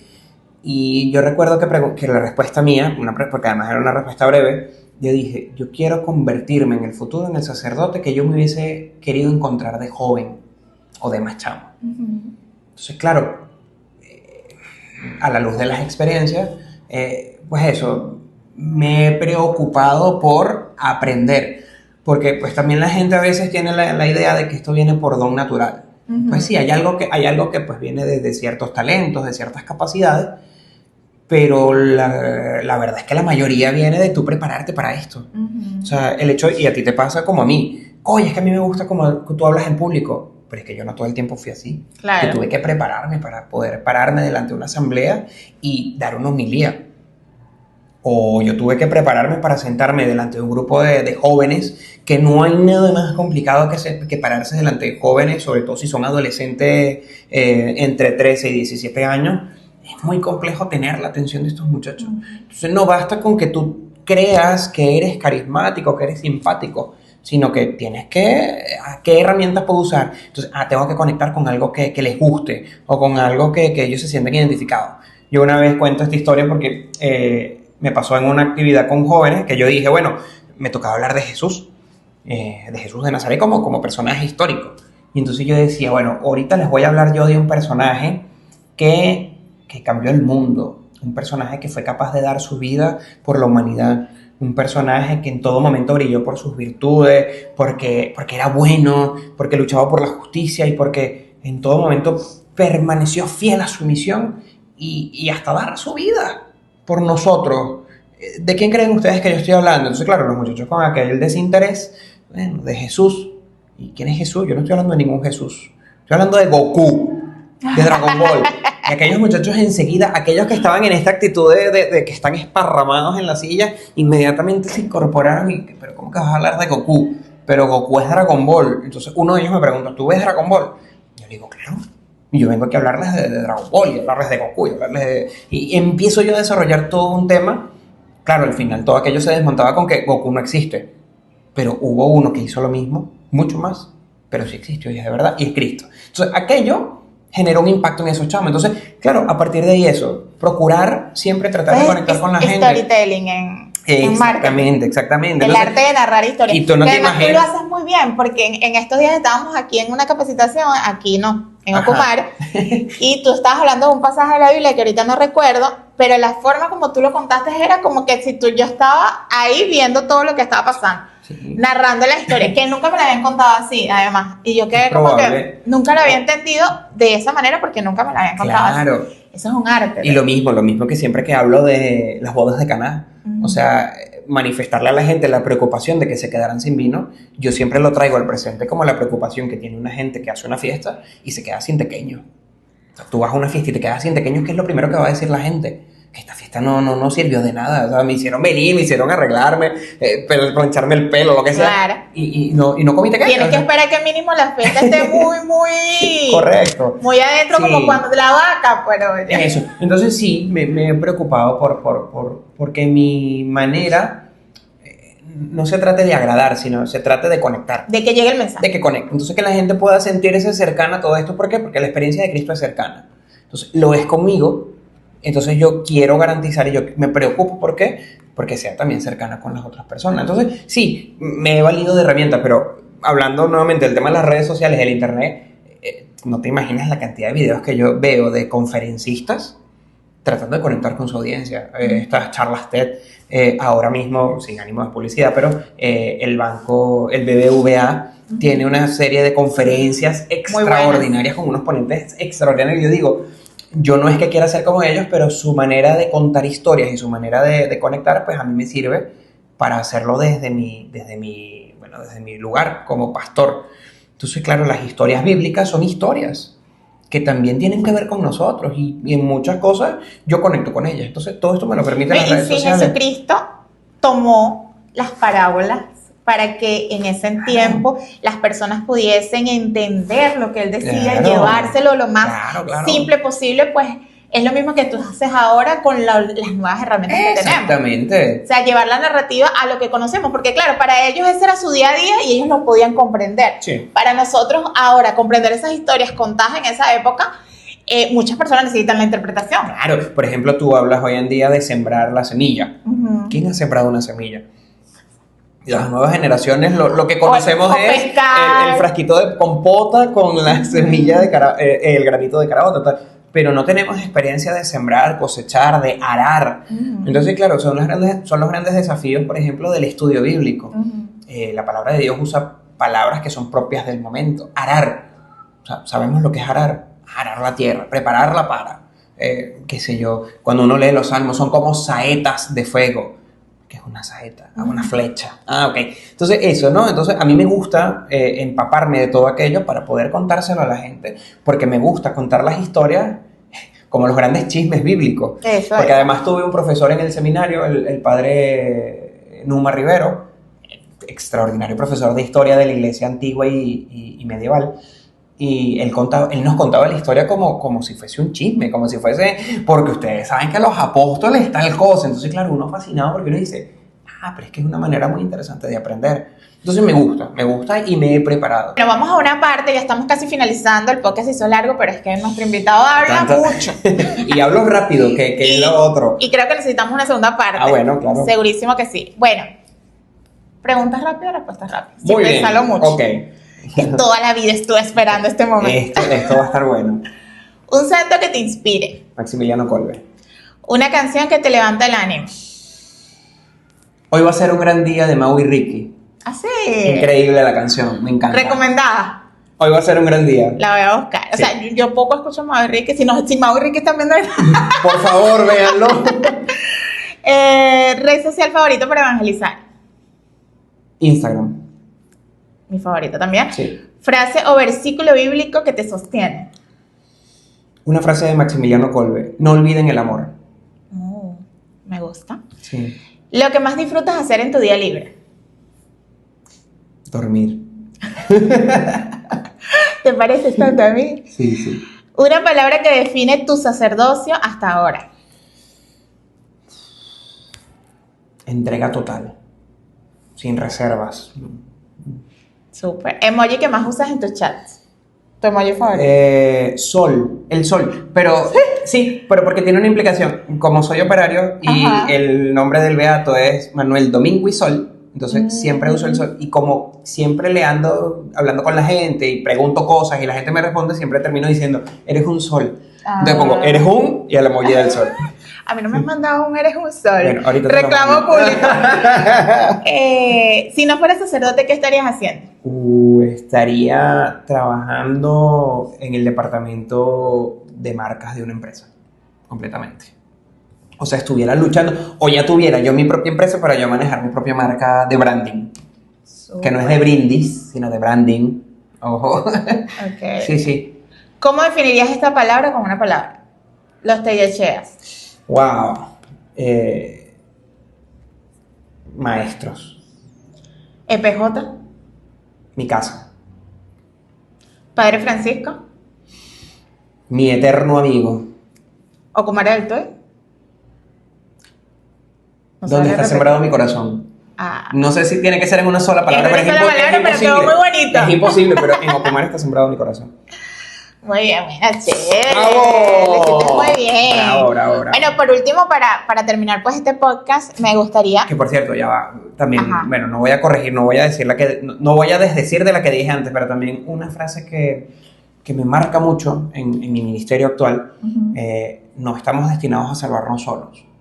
O sea, yo no concibo vivir esta vida que estoy viviendo aislado de nadie. Necesito de la gente, necesito de ustedes que son mis amigos, necesito de la gente que me rodea, incluso de la comunidad en la que estoy. Entonces, no estamos destinados a salvarnos solos. ¿Qué vale la pena ser sacerdote? Vale todo, hermano. Mire, si a usted el Señor en este momento lo está llamando, si tú estás en donde sea que estés y tú estás viendo este video porque se te apareció, porque te lo recomendaron o lo que sea, y en tu corazón se ha sembrado la idea de ser sacerdote, no tengas miedo en decirle al Señor, voy a echar para adelante. Porque aunque es una vida con sus particularidades, se es plenamente feliz. Y si el Señor te está llamando es porque el Señor ha visto en ti que puedes vivir esta vida. Lo mismo que la vida casada, la vida de los casados. Si el Señor ha sembrado en tu corazón que eres para una mujer o eres para un hombre, vocación, el Señor te va a dar las herramientas para vivirlo a plenitud. Porque es que lo que inspira el Señor no es fortuito, no es al azar. No es al azar. El Espíritu Santo no actúa por azar. El Espíritu Santo actúa con premeditación y alevosía. Y yo creo que siempre va a valer la pena seguir aquello que el corazón te dice. Pero si es necesario saberse acompañar. No sé, porque pueden haber confusiones allí en las señales, ¿no? Eso es como hoy en día los enamorados. No entiendo muy bien si me están coqueteando. Pues también nos pasa a nosotros los consagrados al principio. Uno de pronto puede tenerlo no muy claro. Yo siento que el Señor me está llamando a esto. Pues mira, en mi caso, tuve novia, pero pues, al final terminó siendo esto. Claro. Y bueno, para finalizar, ¿qué le dices a toda esa gente que te quiere, que ora por ti, que está? Porque sabes que a mí me pasó algo muy cómico, que cuando yo publicaba la foto de la Eucaristía en Ocumare, mucha gente me escribía, gente que no es de Ocumare. Okay. Porque la gente que uno menos piensa sabe de ti y te conoce y conecta mucho contigo, aunque incluso te haya visto un par de veces, tal vez no has tenido tanto acercamiento contigo, pero logras eso en las personas, ¿no? Que te sigan, que estén pendientes de ti, que obviamente lo que te decía antes, conecte contigo, incluso a la edad que sea.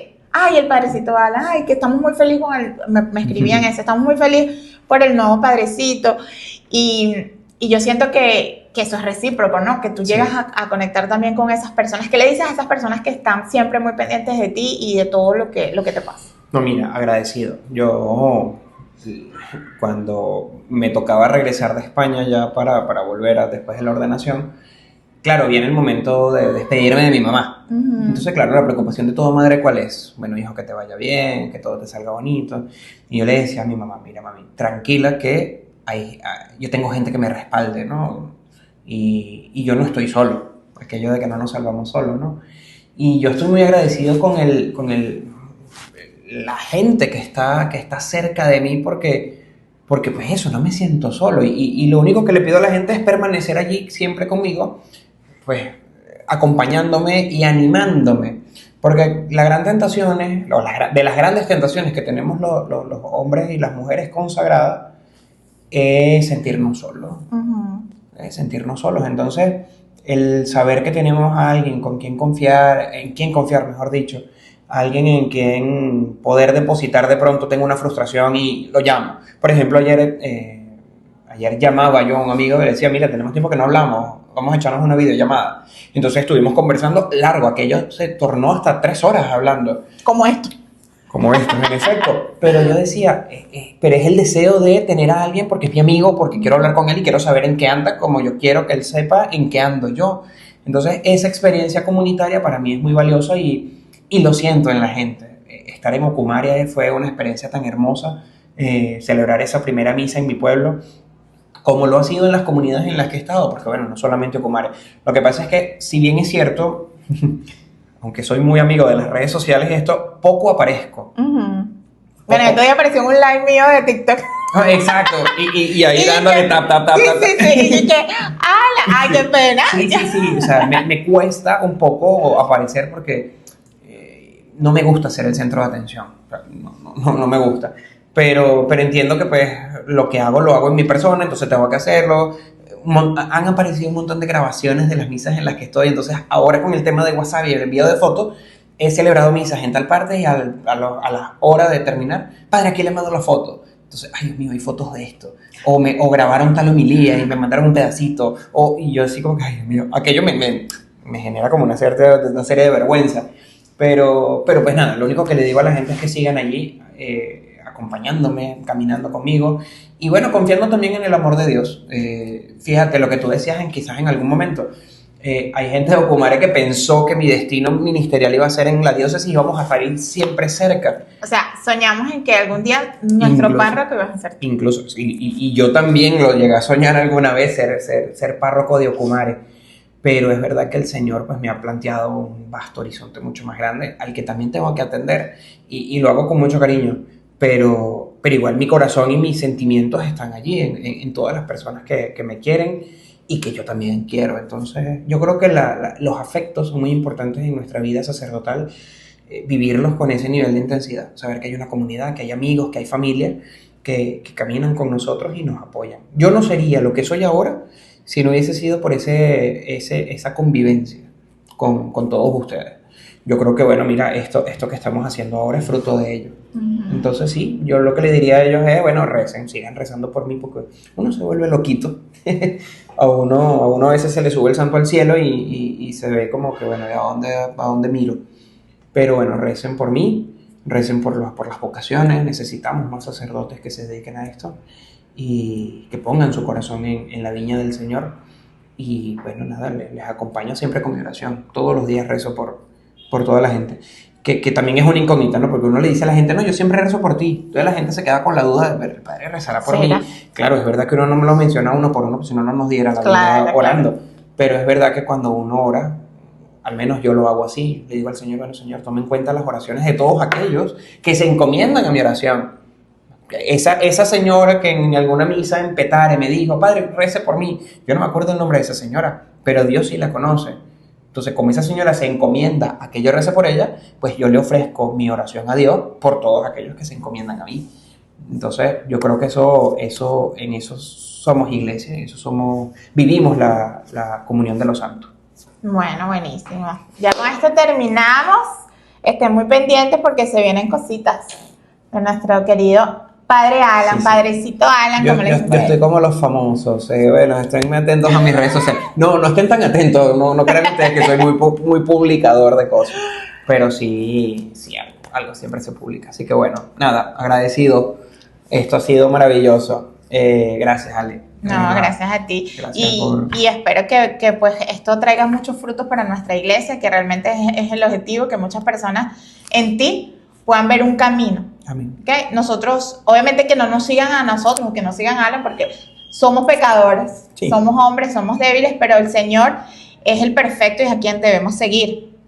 Pero a través de estos instrumentos chimbos, como digo yo, que el Señor ha elegido, pues es una manera en que nosotros podemos también ver la presencia de Dios a nuestro lado, cerquita, ¿okay? Con nosotros. Entonces esa es la invitación. Espero que les guste este podcast. Si les gusta, pues me dejan aquí sus comentarios, además de invitados que quieran, ¿verdad? Claro que sí. Yo tengo una larga lista de 2 invitados, pero si ustedes tienen más, ustedes me lo ponen en los comentarios. Aquí vamos a empezar a traer mucha gente, claro que sí, y yo eventualmente volveré. Claro, obligado. Hay muchas cosas que no se han contado de la historia del Padrecito Alan. No, sí, imagínate, necesitamos un día, 2 días para seguir dando cuenta. Algo que la gente no sabe es que nosotros cuando nos sentamos a hablar, sale ahí filosofía, teología. Es increíble que, además que bueno, ya se dan cuenta que Alejandra y yo hablamos al mismo nivel de revoluciones. Sí. Entonces, somos capaces de tocar tantos temas en tan poco tiempo, pero esta vez no fue el caso del tiempo.